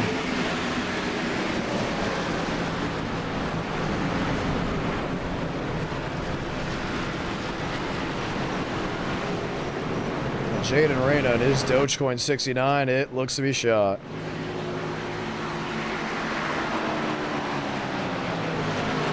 So Joseph Armstrong will pick up the race lead. The drivers continue their cycle. You know, let's go ahead and talk here with Chase Crawl. Crawl, John Ramos, you got a copy. Crawl, John Ramos, you got a copy. I got a copy. How are you doing, and how is it hanging running towards the front of this field? I'm doing great. I was running up front pretty much the whole time, but I got hung out there. I'm not sure if there was just too big of a run to push me or what, but got a lot of cars to pass now, but I think I got enough speed to make it happen. Got enough speed indeed. 22 laps to go. We've had a whole lot of people come on in and race this type of night. But you still got a lot of aggressive drivers out there. Have you found friends and foes at any point? You know, I don't really got a lot of people who work with me in it our night because I'm fairly new, and there's a lot of veterans that don't like to go with new people like me, but I do have a teammate in front of me, so that should help. And maybe we can drive to the field, see what happens. Well, the big thing is you make really nice paint schemes, and a lot of drivers have come forward and requested some from you. Big question on this. Do you think that's helped you with the popularity side? No, actually, that has helped a lot with the amount of people that recognize me for that, because there's a lot of heavy hitters that I make paint schemes for, you know. So just the word of mouth kind of helps. You know? All right. So, where do you think you could possibly get your first win? I mean, I think it could very easily happen tonight. No, I think it could happen. You know, we're not too far back after that kind of getting hung out there, but we have a lot of speed. And I feel like we're not just going to be as aggressive. Heck yeah. Chase Crawl, get ready to rock and roll. He's going to race with us. Colazzo, John Ramos, you got a copy. Colazzo, John Ramos, you got a copy. So you're new to RGR, and you've been running pretty well. You did very well at Auto Club. You got to be excited about this Friday. Yeah, I'm very excited about it. Like you said in a past interview, I popped all the practices. I do, like Emos has said, his interview with me on Auto Club, I kind of got to work on my longer pace. I got it dialed down to not be up to something else on the hard side. And it's a little tough to hear. Colazzo, apologies on that. Wasn't able to go ahead and figure that out. Let's try one more time. Colazzo, John Ramos, you got a copy. Yeah, hello. There we go. I was like, oh man, we can't hear you at all, but now we can hear you perfectly. All right, continue. All right, so yeah, like you said, or like, sorry, not what you said. Demo said that I gotta, people haven't been working on their long runs.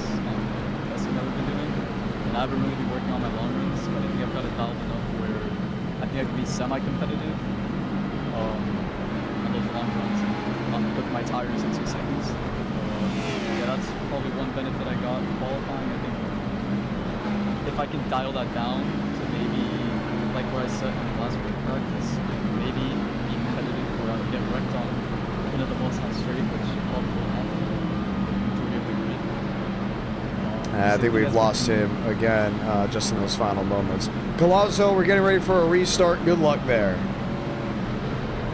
I have apologies on that. I think a little bit of a mic issue. You saw him, he was a little bit louder on our end and then dropped all the way down. But, you know, let's talk with Jackson Carr. John Ramos getting ready for a restart. You're going to be leading to turn 1. It's going to be a barn burner. What do you think? Yeah, dude. I have this Chevrolet 44 Airport Chevrolet feels like a goddamn redneck on a lawnmower. Oh, man. We are flying to the front. We got a little rear damage. I probably should have hit it there, but I didn't. I couldn't really get somebody to tell me what I had until after. So right now we're just gonna see what happens. Armstrong it's been fast and then slow. I don't know. When I was behind him the first time, he like glitched back moving nowhere, and then I flew with him. So we're just gonna see what happens here. We're gonna block like hell. Block like hell. Good luck. Thank you. And that is Jackson Carr. 2x2. Chevy on the bottom, Toyota on the outside, with 19 laps remaining when they get to the line. Armstrong has been strong with this car. Can he do it again?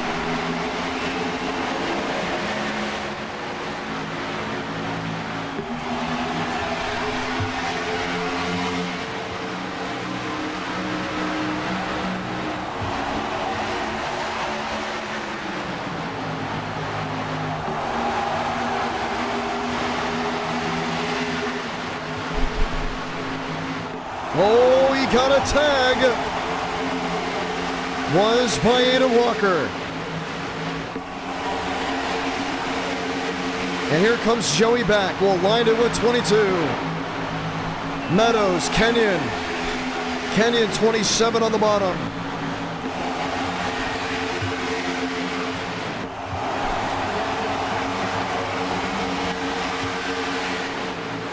Nathan McLaughlin.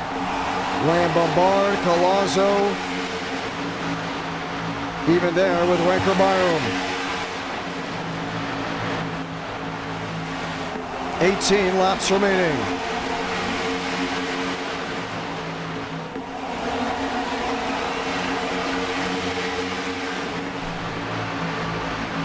A lot of pushing, a lot of shuffling, a lot of swing.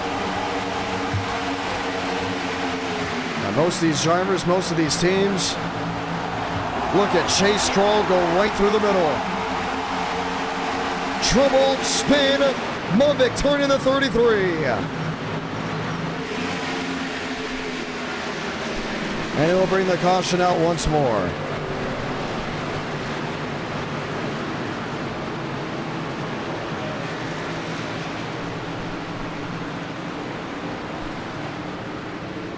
That being Chad Thornquist.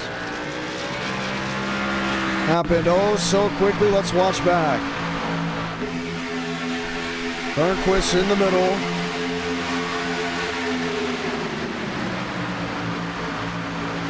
And for the ones that are wondering, yes, the new ARCA car is coming out soon. Matter of fact, I think it is coming out next Tuesday.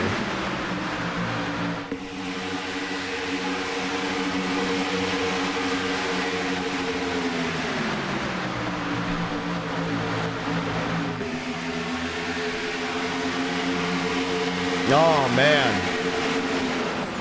Got shoved right from behind, and Jacob Wilkerson was right there. Even the 42, a huge push. They're starting to see Movic. When he goes back and forth, he's trying to woe down. That's not on the 42. He's trying to slow down, but Wilkerson was jammed at his back bumper. Shoved him right into Chad Thornquist. Pit road open once again.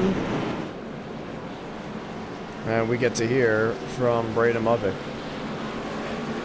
Unfortunately involved in another incident. Movic, how are you? The exact same goddamn thing that happened last time. You did get shoved in there. We saw that one. It's unbelievable what happens to me, Jeff. I had just finished 9 minutes of repairs, and that happens 2 laps later, and now I have another 4 goddamn minutes. Gotta say this, we saw you swaying back and forth. Were you trying to lower it down? Yeah, I was on the brake the whole time for a solid second after a solid second before I even hit the 33. I was on the brakes. Well, you got 16 laps to go. Jacob Wilkerson is getting an L1 penalty for shoving you into Chad Thornquist. Penalties, there's not very many tonight, but opportunities are very much alive for a restart. Another move from the back to the front. This isn't the first time you've had to do this. No, it's a common theme that I don't like having to do. Let's ask the chat a question. Does Movic getting another crash? Yes. The way these buffoons are driving, it's a yes. Another crash. Well, I mean, let's be honest. If we go 2 nights in a row almost caution-free, from area to Auto Club, you knew one of these races tonight were going to be a wild storm. Yeah, but that's not going to happen. Speaking of wild storm, any update? Nah, I'm not even paying attention. I'm watching NXT. All right. Well, good luck there. We'll give you another opportunity at a restart. He's going to have to go ahead and fix his car. Aiden Walker, you've mostly avoided most of the damages. How you doing? I am really bad today. That's all I can say. I'm really bad today.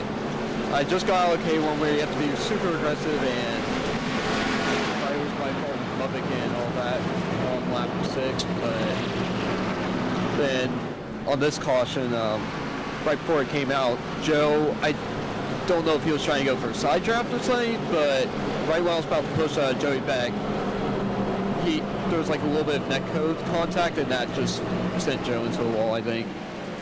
Yeah, I'm just not... I feel like Carson Hosfar right now. So, I think I need to get my head screwed on. So... All right, hey, listen, you're going to have a 14-lap shootout. You'll get the 1 to go this time by Monorex in this race, but you just never know what you're going to get. Good luck. We'll drag him back. You know, we haven't talked with Cody Meadows at all. Meadows is right there in third. Meadows, John Ramos, first interview in our Night in America. Yes, sir. Yes, it is. All right, you're kind of just hanging out there in that third position. What are you going to need for a big shot? Any bit of luck I can get, to be completely honest. I'm just going in, head down, gas up.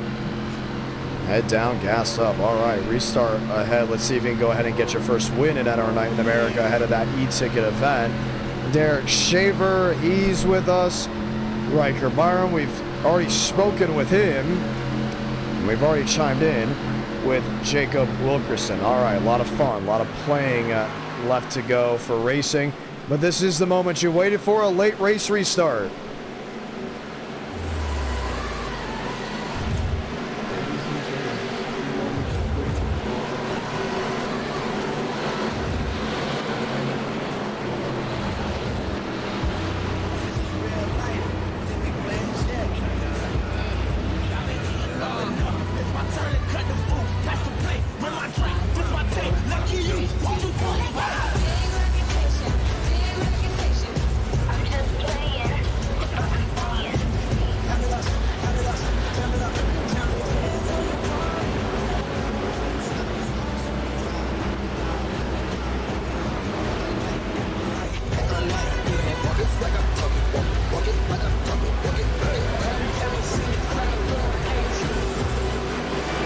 Joey Beck, Chase Straw, Bianco, and Meadows. That's the top 4.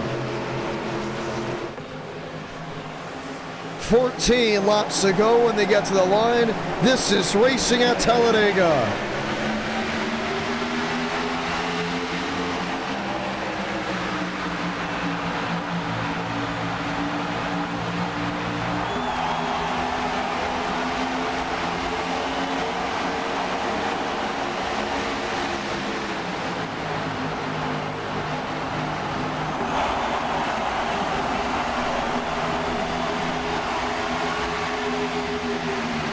2x2 outside shoving. Crawl with Bianco.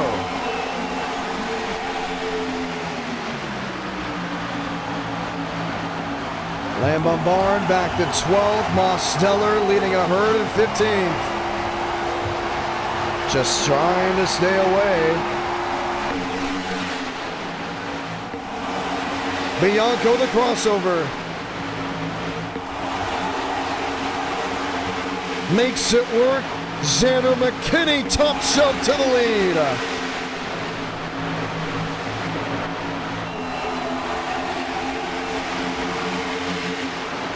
Don't look now. Riker Byram's in the herd. Instead of that 98, it's the 8 machine. And it is flying. Slices to the bottom.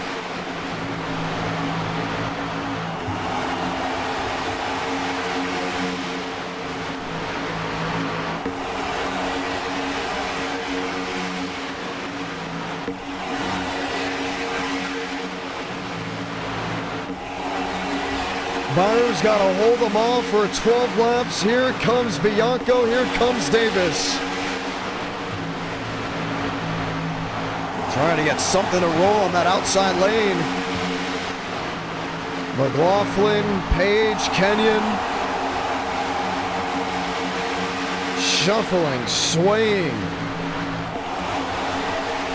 4 wide. Mosteller and Vargas.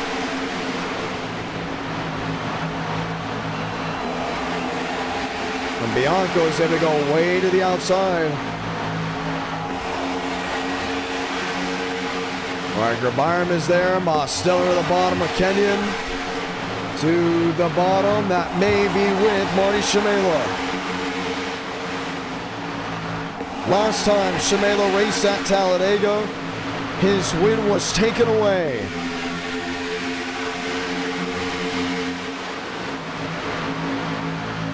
Due to the antics on the last lap. What can he do now? Joey Beck all over him.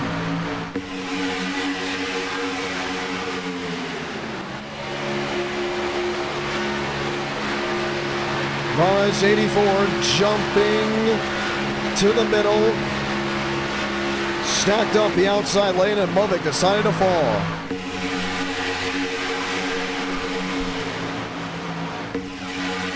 Eric W. gifting 5 gifted memberships. 10 to go.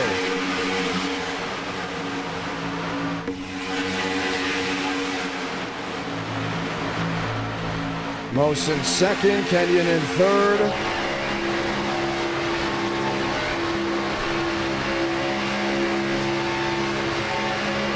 You see them slicing, you see them dicing. Third-Quist way to the outside lane. And the bottom is able to form up. Right in a matter of moments. Here comes Chase Kroll with a move.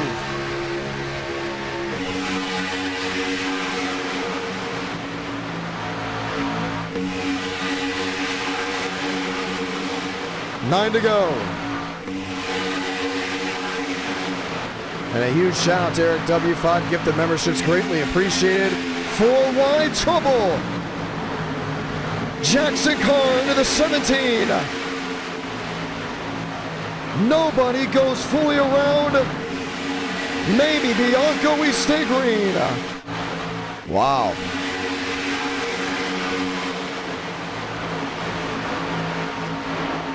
And single file has William Schmidt, the race leader.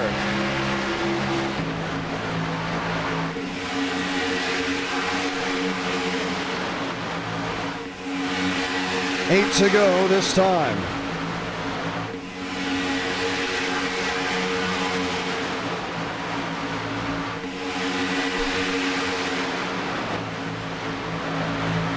Kenny in 9th, Thornquist in 11th, Riker Byram. Varas Van Leer.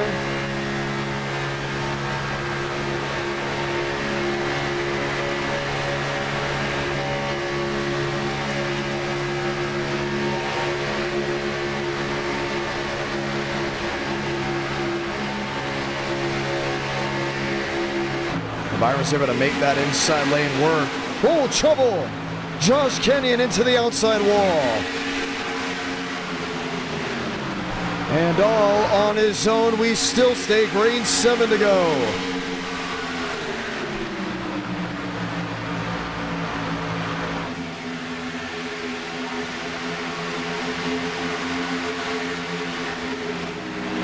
Davis, Movick, need a pickup, Jackson Carr, and Christian Delgado.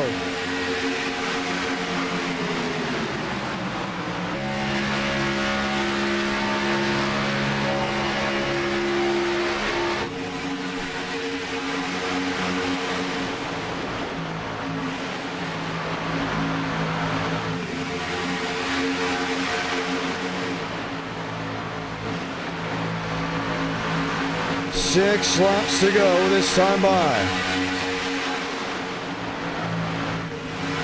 And as Schmidt on the bottom with Mose. Kenyon downstairs, oh, chase crawl. Below the yellow, he saves it. Van Leer below the yellow, saves it as well.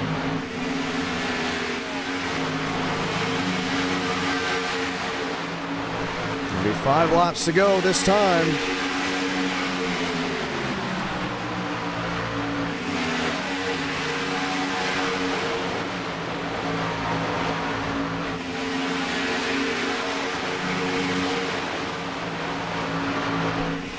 Jacob Wilkerson, deeper back, Joey back, able to save it. 5 to go from Talladega. Schmidt the leader.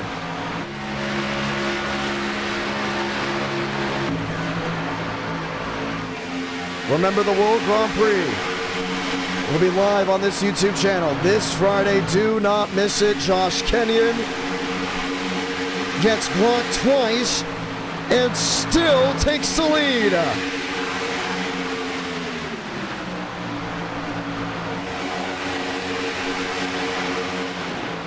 Page in 5th, McLaughlin in 6th.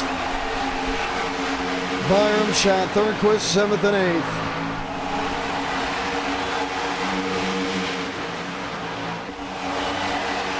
Four to go.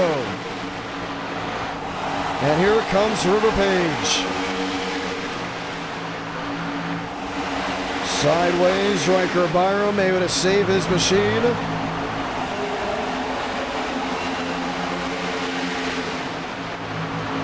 Page versus Schmidt off turn 2.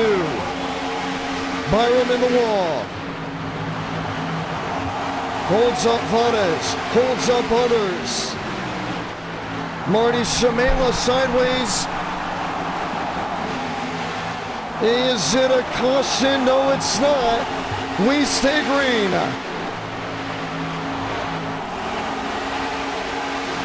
Three to go.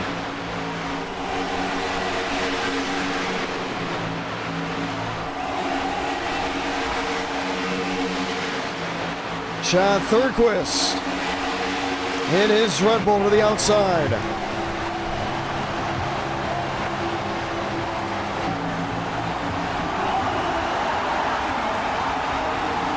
Will shove River Page to the race lead.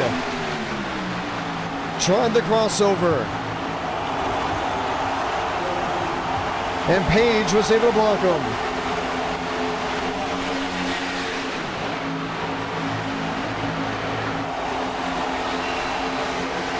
Ford, 2 Toyotas behind the 00.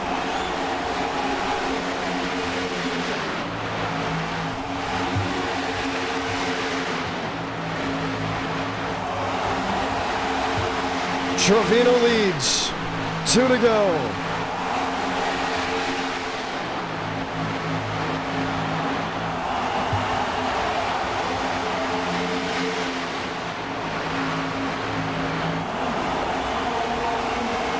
Trying something, if any. Moss Stellar, he's in second.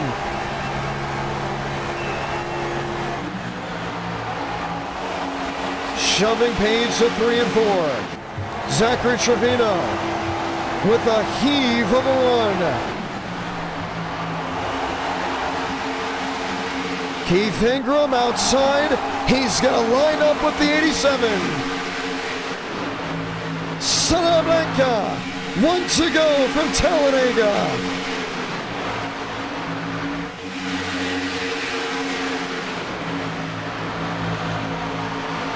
What to do for Chad Thurquist. There, sitting shotgun. Saw a lot of pushing. River Page to the inside. Oh, River Page sideways and he gets there. Josh Kenyon is in it. Same with Trevino. This is the race to the finish. Thurquist blocks. Mostello the switchback. Race to the checkered flag. Chad Thurquist wins it at Talladega.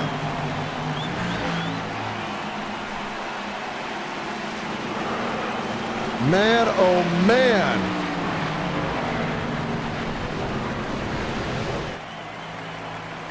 And Red Bull is back in victory lane. He'll be racing a Red Bull in the World Grand Prix this Friday night at 8 Eastern, 7 Central. And the driver from North Florida grew up in and around the Jacksonville area, now races out of Ocala.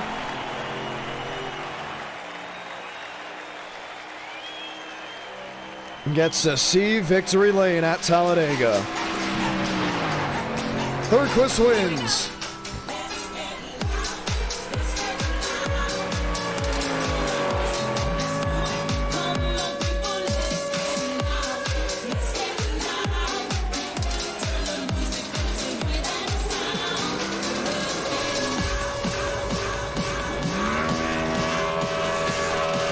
And our night in America, feeling victories all year long.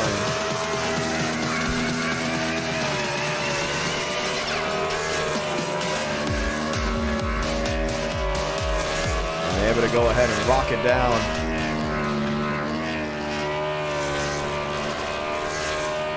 Fun race, fun finish. And Chad Thurquist, a two-time e-ticket champion, gets to celebrate with you all on a beautiful Talladega night. Let's talk to your race winner.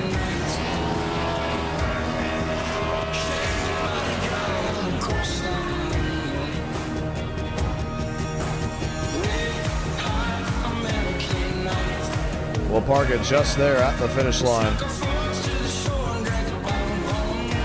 Chad Thurquist, congratulations.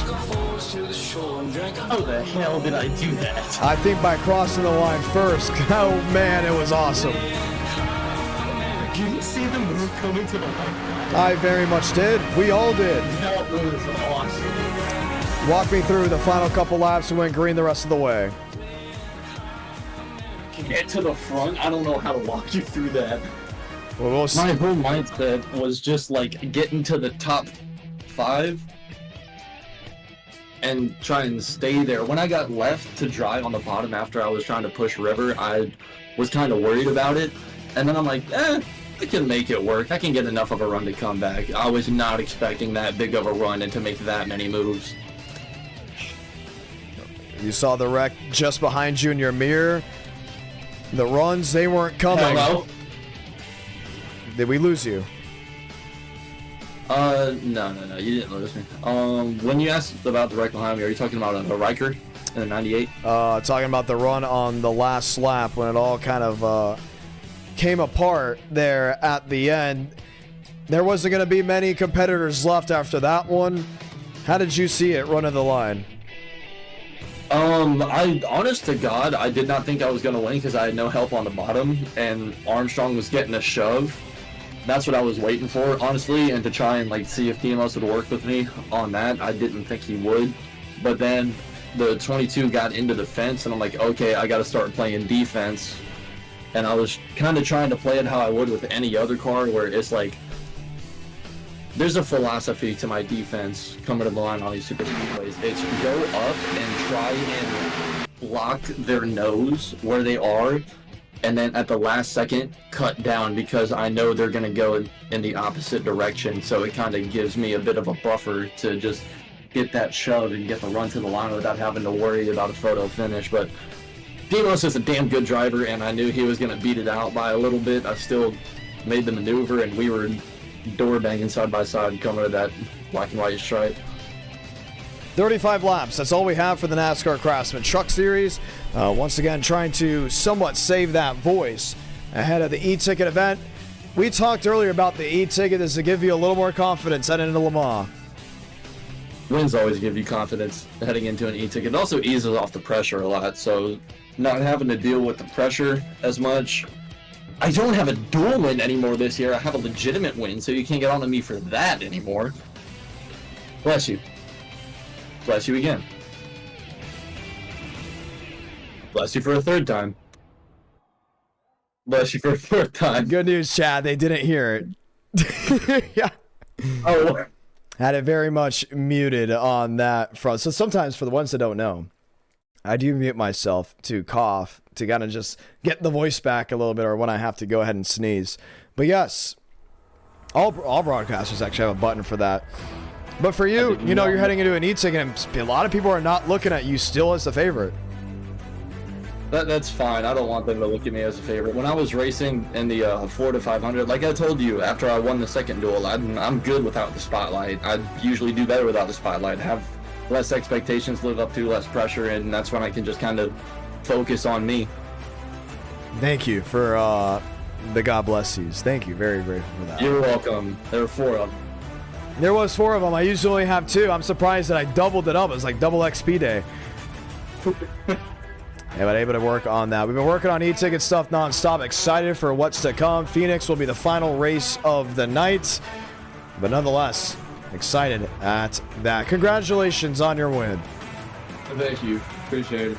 And that was Chad Thornquist, ladies and gentlemen. Demos, you got first, and then you got runner-up. Walk me through the final moments. Oh man, I thought I had that one. Chad did a good job covering off my move. That was really sketchy because he threw me into the grass. I was like, oh, is that against the rules? And I was like, oh, that was a really good block. I'm not gonna be petty about it. The way we saw it was almost like it was close, right? Nah, left side's barely. You didn't lose really that much momentum, and we weren't gonna play with it.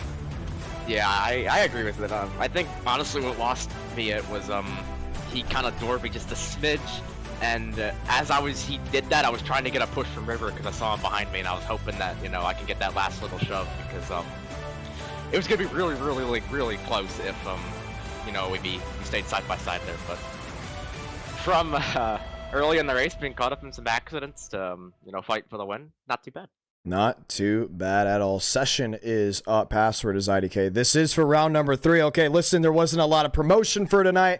This was really just, hey, it's another night in America. The diehards, the guys that watch week in and week out, they're going to show up. They're going to enjoy themselves. But after the checkered flag at Pheonix, all eyes are on Le Mans. How are you looking at that? Yeah, I think, my goal obviously is to win, but I just need to be realistic about what's in store. I don't think I have the true outright pace, but as I was saying earlier, after Auto Club, just got to work on being consistent and limiting mistakes, and that's how you win races here. And that's how you win them. Just not stepping over your boundaries and just running at your own pace. That's what I tell everybody when they ask how you win so much. It's just being yourself. Not doing too much, just, oh, you made it, Gen 6. Not the truck. What's a better race, Gen 6 or trucks here at Old Pheonix or New Pheonix? Let's put a poll up because the session is up. No. We haven't done this combo in a long time, I think. Oh, man, but we're not doing a race 4, and I can't do a race 4 because, well, we didn't hit 200 likes, but also you got to protect the voice ahead of a 3-hour broadcast. Okay, let's ask the viewers. No, you know what? We're here because of them. Do we keep it Gen 6 knowing it's going to be a good race, or do we change it to trucks? How many entries? How many entries are in there? There's 25 in there right now. Oh my goodness, there's a lot of entries. There's a lot of entries in there. You know, if it was me, I mean, I did would market it as trucks, but that's nothing. There's some people that probably look forward tonight just because it was going to be trucks. You never know who that one person could have been. Well, it's not me, I can tell you that right now. Max Steinmeier says trucks. Eric W says trucks. AO Mike says trucks. Jason Beckman says trucks. 43 Fast Car says trucks. Sounds like John's lazy, said from Gerardo. AO Mike says trucks. They're all saying trucks, so we're doing trucks. Everyone back out of it. Back out of it. We're doing trucks. We're trucking. Oh, and that's Gen 6 is coming back, man. No, we already confirmed it. We're doing trucks. We're doing trucks. Apologies on that end. Back them out. We are trucking, and we're excited to go ahead and do the trucks. I love the trucks. I know some people don't like the trucks. I'm a big truck fan. I've been a big truck fan since the beginning. Does anyone know the exact moment I became a diehard truck fan? Do you know? Demos? No. Think back 2012. First truck race was in 2013 at Homestead Miami Speedway. There was a certain moment in 2012 that said, that's it. Cale Gale. Cale Gale, baby. Cale Gale. Oh my goodness, Cale Gale. Yes. So, was I at the race? Kind of. I was behind the grandstands because that's when every driver had a hauler, right? So you could spend hours just going from one hauler to the next. You don't have to buy anything, just looking at stuff. It took forever to go through the haulers back in the day in 2012 and 2013, 14, even parts of 2015. I think in 16 is when they switched it to the Fanatic tent. I remember that very, very well. But yes, gonna go through there. Parents like, okay, we're done with the haulers. We're going home. We go home, turn the truck race on with 20 laps to go. Greatest final 20 laps ever at that racetrack. And Cale Gale won the race. Kyle Larson made a big oof. But yes, Cale Gale won the race, and it was pretty sick.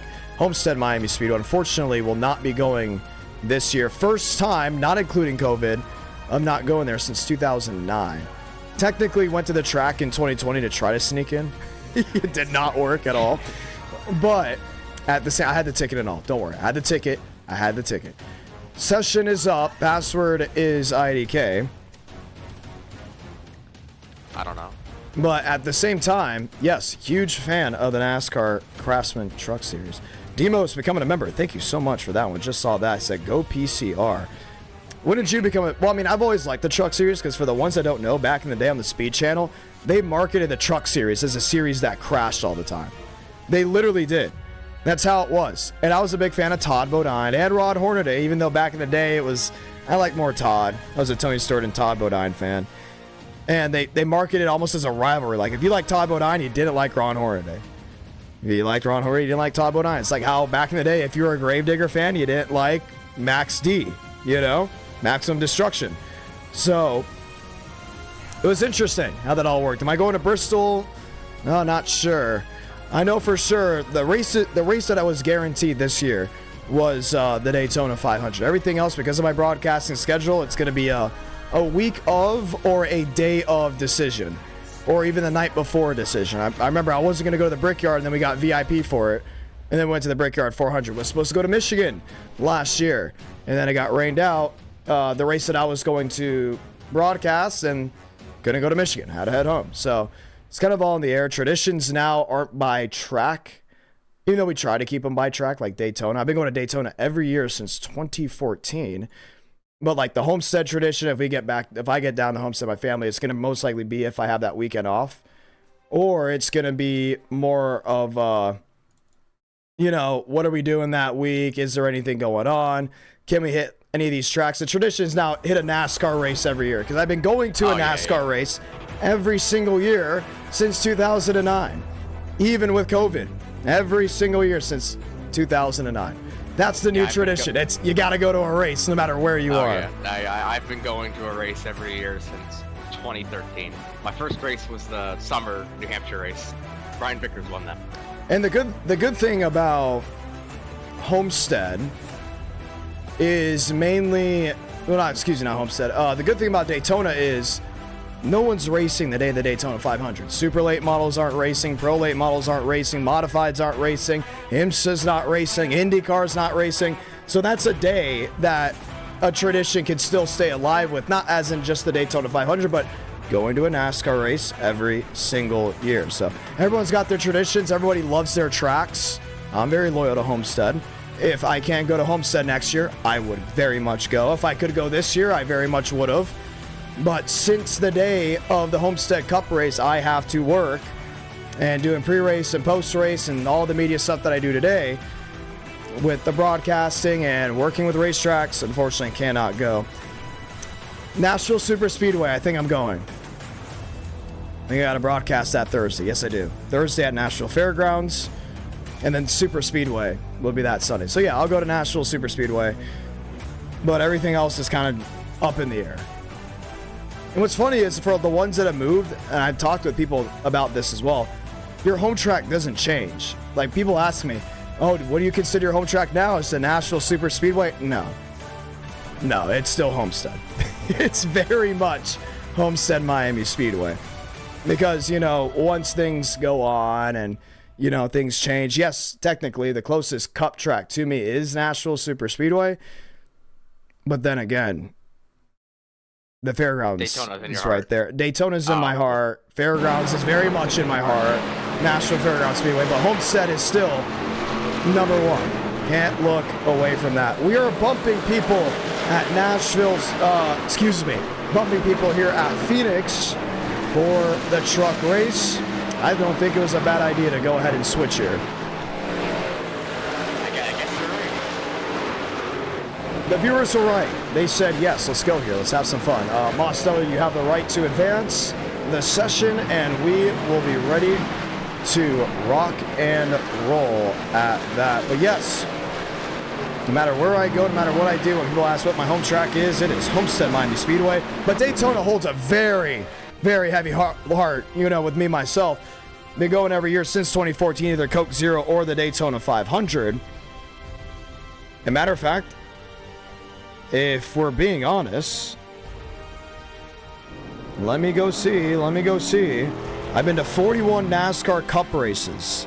If you count the duels that I've attended, I've gone to the duels in 22 and 23. I've not been to a duel since.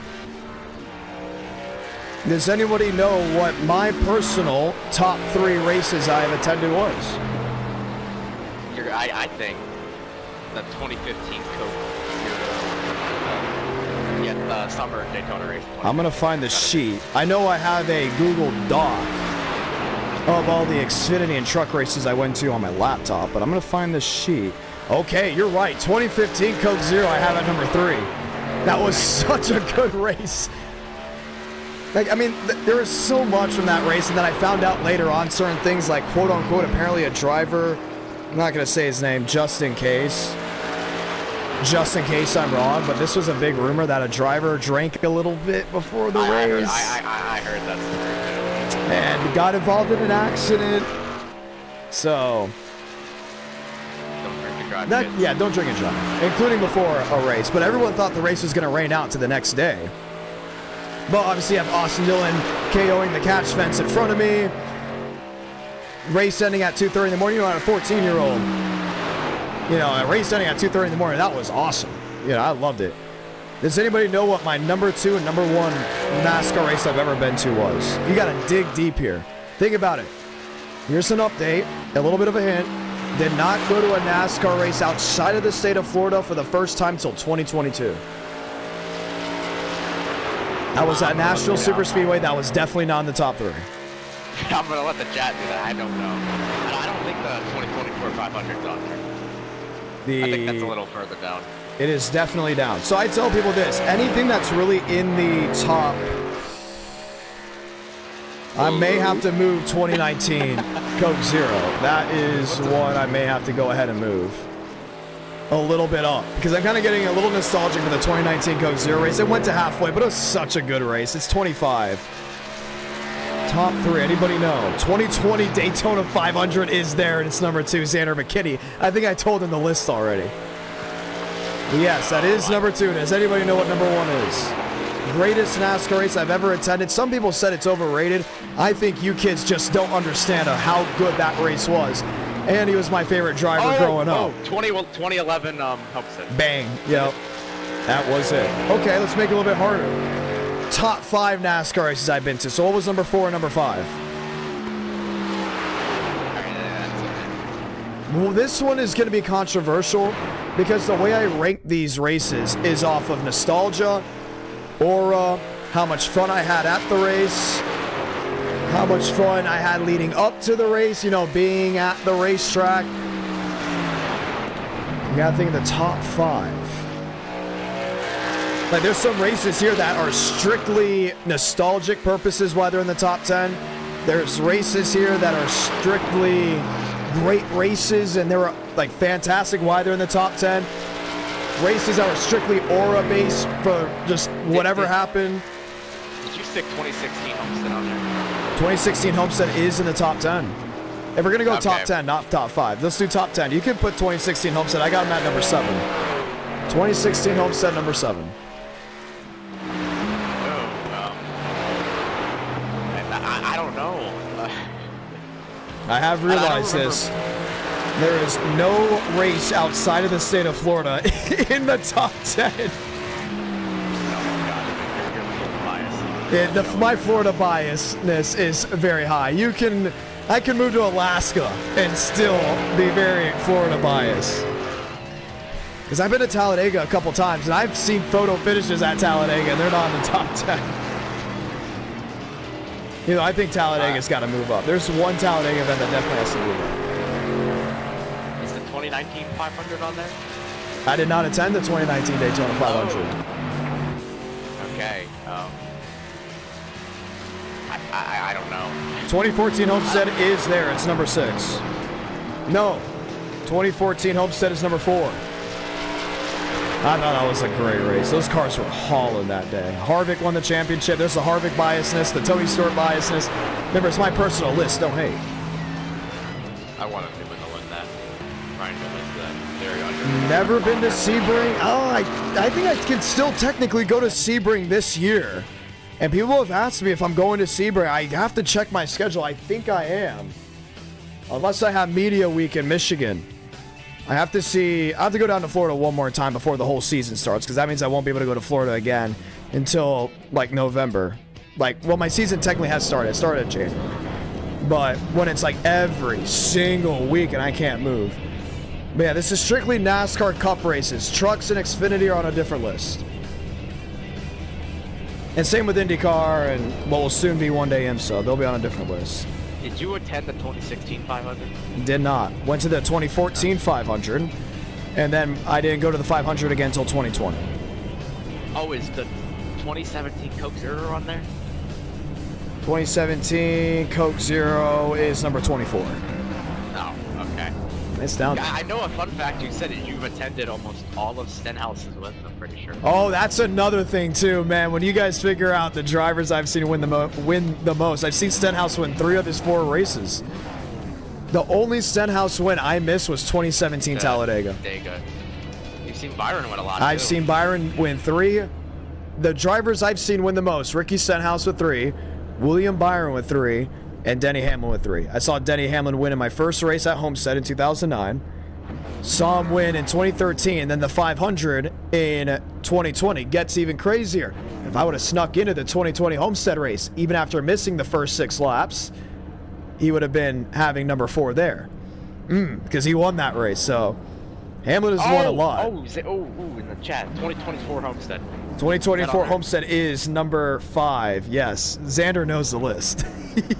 No. Yeah, Okay. that was a good race, because even going out, I was like, oh, this could be my last Homestead race. I really hope it's good, and it was beyond good. That race was the greatest racing NASCAR event I have ever been to. Oh my gosh, I couldn't believe it. Ryan Blaney has negative fun. It was so cool. That was an insane joke. So far the chat has gotten 1, 2, 3, 4, 5, and 7. So if you guys want to try to bang it out before we go green, you can. I don't think there's gonna get any more. Okay, I already said 2014 Daytona 500. That was my first 500, so I'm at number 6. Junior won. Actually, in the moment, I was not a fan that Dale Jr. won that race. I wanted to see Denny Hamlin or Brian Keselowski win that race. Like, I'm serious. I did want to see that. I had a huge family rivalry, or sister-brother rivalry. My sister grew up a Dale Jr. fan, so I was not a huge Dale Jr. fan. I like Dale Jr. I like Jr. now, for sure. You know, understand the importance in the sport and, you know, how much he's helped grow the sport. But, you know, 8, 9, 10-year-old me did not care unless you're a Tony Stewart fan. We will circle back to this because it's time to go green. Most good luck. 2x2 through the restart zone. Let's light the fuse from Pheonix.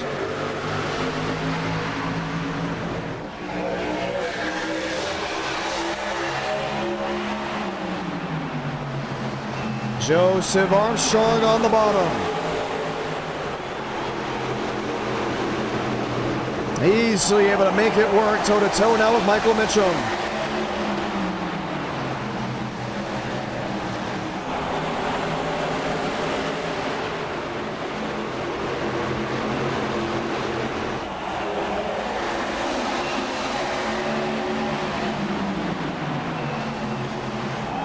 Mitchum in third, Armstrong in second. Second and third making contact.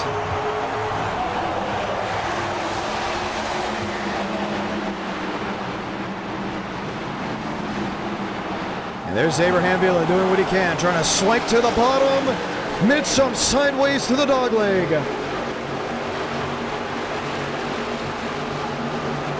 Just dents in the nose, we stay green. Dean Brummett in sixth. Lebsack, Joey Beck. Aiden Walker, 93.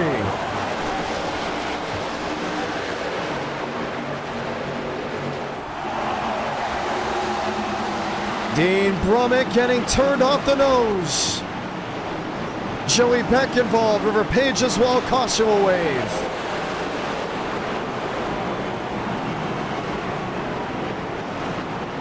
And he just got set.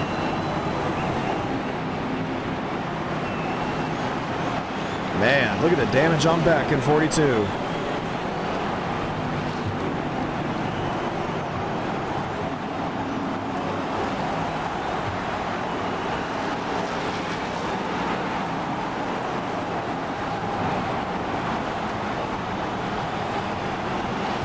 And I think Xander McKinney got every single one. I told Xander McKinney this.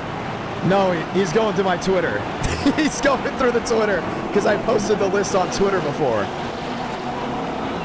He found it through Twitter. That's pretty clever, though. I must say, man, he really knows the races I've been to. Watch back. There's the impact between the 00 and the 07. Dean Brummett just nowhere to go. Going left side. Man, he jammed him up. Watch again.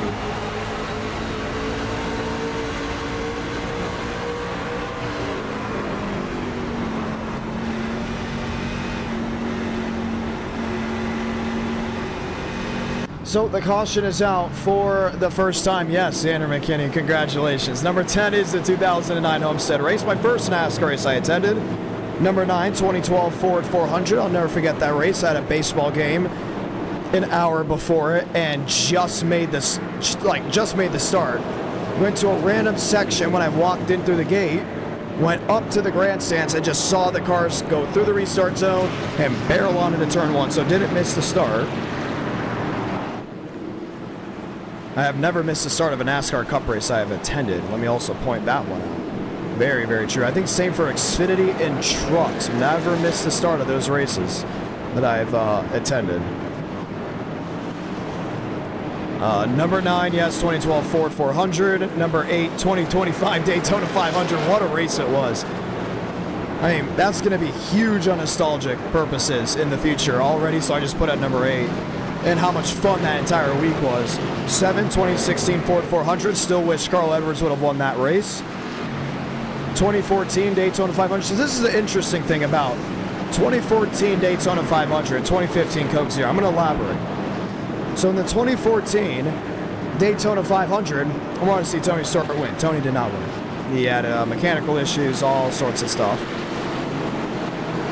Junior wins. I wasn't a huge Junior bandwagon. I was not. I was a big Tony Stewart fan. And then come 2015, Coke Zero, I'm thinking to myself, you know, it'd be pretty cool to see Dale Jr. win a race. Because I was to the point, within a year, it went from, I'm a diehard Tony Stewart fan to, hey, he's clearly on his way out, right? Stewart's on his way out. Let's hope this sport grows. And Dale Jr. was a huge popular driver. I have Dale Jr. merch and I have diecast. I'm like, hey, man, hopefully a popular driver wins. Junior wins and Austin Dillon hits the cash fence. It was just unbelievable.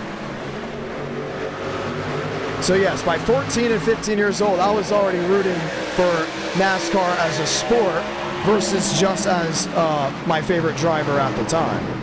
Now, Dale Jr. wants to race in the Daytona 500. Please do it. It will help the sport. It'll be huge to go ahead and bring him back. 28 laps to go. Joseph Armstrong in second.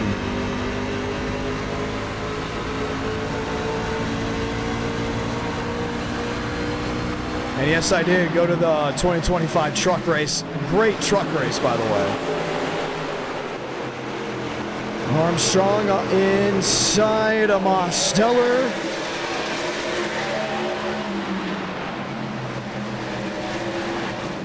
Braden Mulvick watching on from third.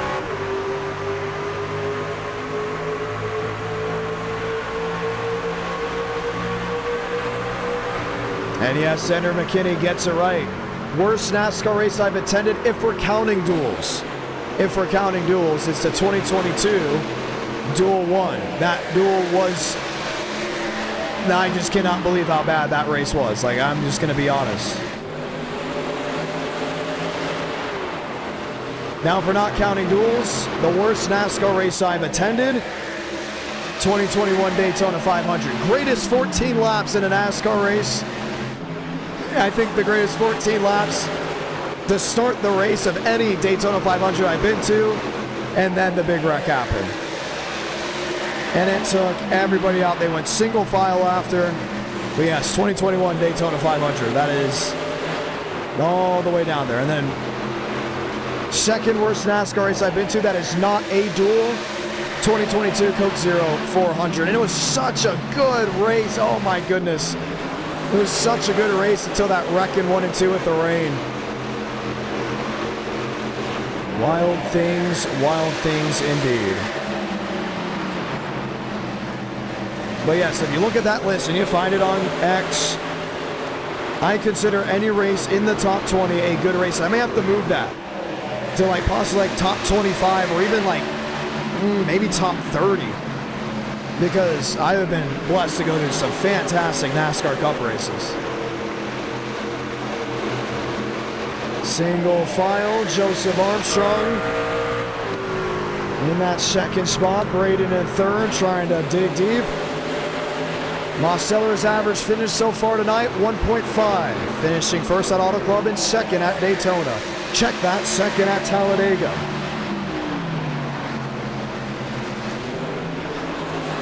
Couch, left sack, Walker, Zachary Trevino.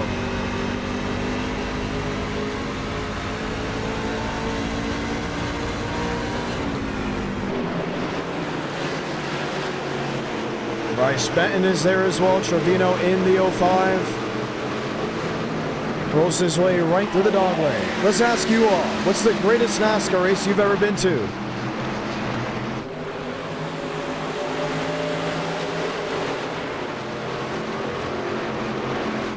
And yes, if you went to the 2020 Daytona 500, there's a really good chance that is the greatest NASCAR race you have ever attended.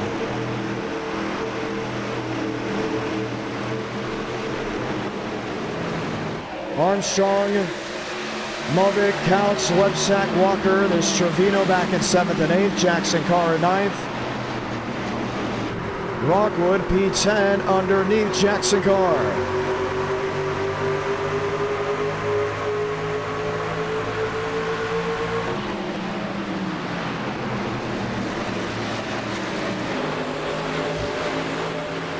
Jaden Hall in 13th.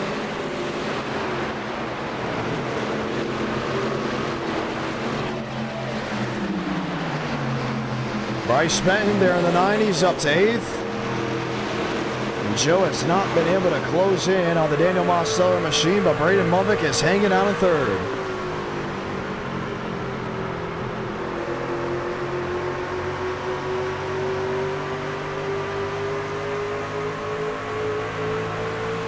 Oh my goodness, what an update here in the live chat. I know I've been reading the live chat a lot more during this race than any.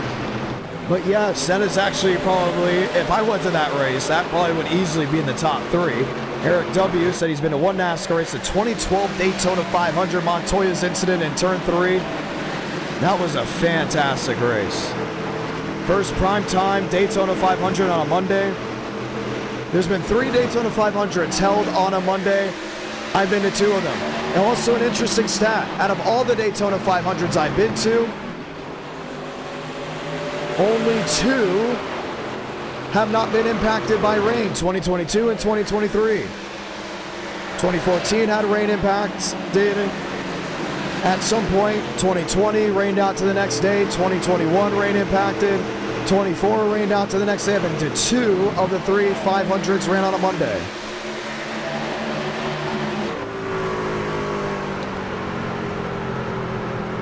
Mulvick and Armstrong, they've been 2nd and 3rd, and they have changed the tides, closing in on Mosteller.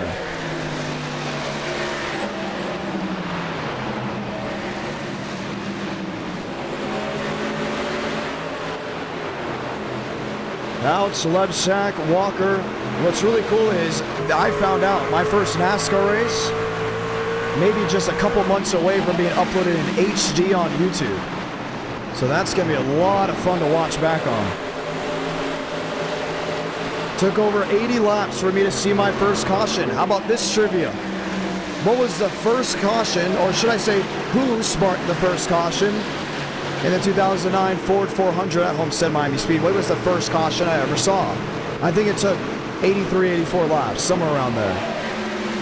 Which, put into hindsight, for an 8-year-old kid to watch 80 laps go green, yeah, that is insane that even happened. Hint, the driver even led the race at one point.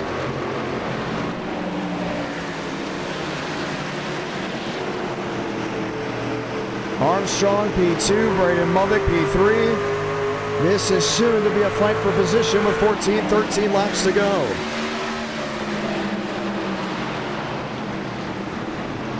"35 trucks took the green flag. And this is what it's coming down to.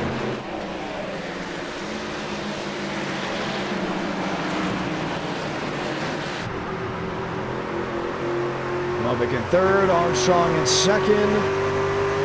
12 to go.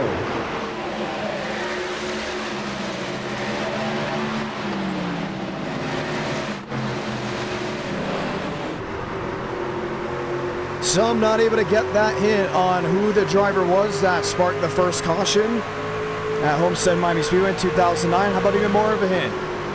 The team still exists. The number is still running today with the same team, but the team has changed its name. The driver that brought out the caution does not race in NASCAR anymore.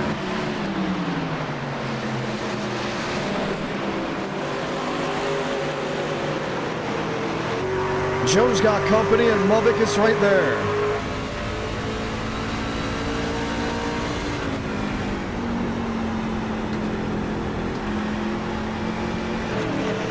Ten to go.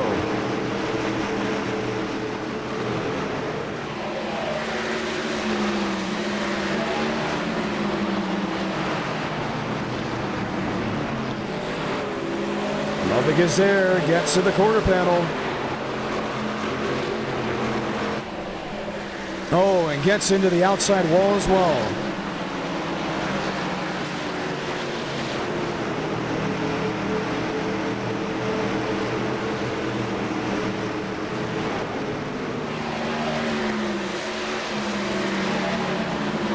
And Xander McKinney is right. He is right. Yes, it is Marcos Ambrose with JTG, excuse me, Doherty Racing.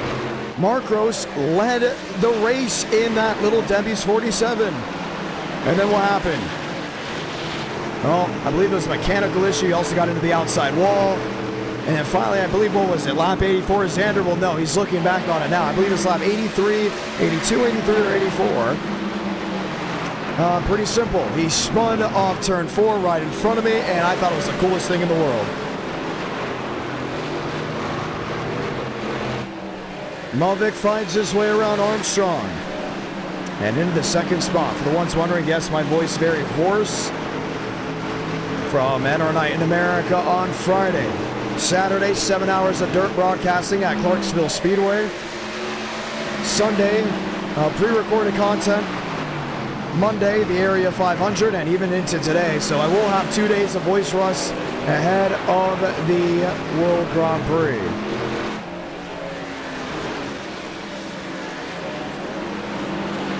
Seven to go. We'll go down to 6, and you're watching the battle for the second position.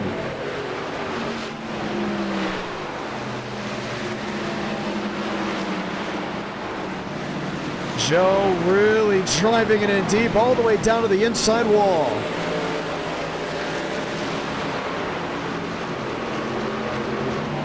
It's into Mulvick, and Mulvick's able to power off.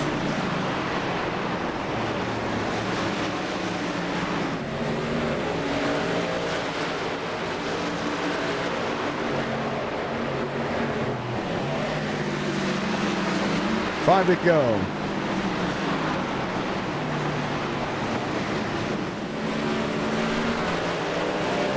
Inside, no, not able to make it swipe the right way.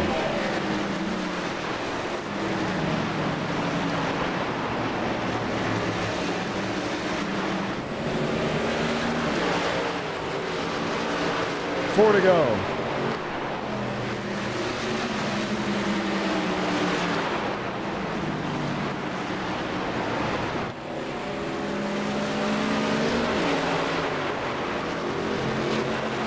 Mosteller lap machine behind him. That's Mario Shimano. We had a one caution race up to this point. 3 laps to go to see if he can score his second victory of the night. Counts in 4th. Lebsack, Rockwood, William Schmidt. Schmidt with Trevino.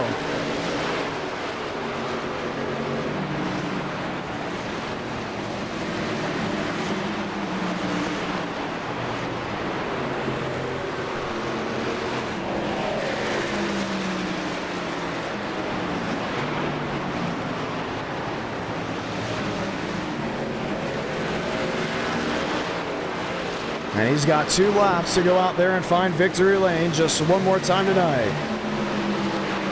Beautiful evening in Phoenix, Arizona. Joseph Armstrong dropping back to 4th, slams the outside retaining wall in turn 1. This race will be official. Santa Blanca, 1 to go from Phoenix. The NASCAR Cup Series will be racing at Phoenix Raceway this weekend. Before that happens, the trucks put on a show. Final time down the backstretch. As they head to 3 and 4, Daniel Mosteller will win 2 of the 3 races tonight. 1 at California, 2nd at Daytona, victorious from Phoenix Raceway.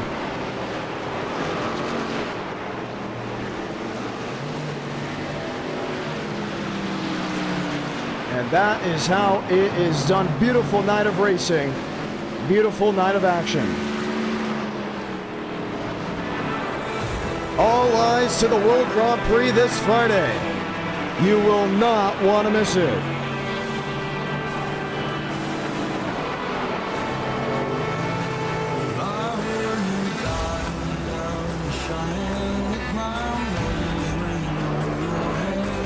World Grand Prix. Gonna be one heck of a race. Once again, race fans, 8 Eastern, 7 Central this Friday. Will be live with the 27th e-ticket event, the first road course e-ticket event. Can Mosteller get his 3rd e-ticket title? He has a shot at doing it, as he'll go park that 87 in victory lane. I'm John Ramos. Want to say thank you for coming out on this Tuesday night, and have a great rest of your evening. We'll see you Friday at 8 Eastern, 7 Central, right here on the IDK Player.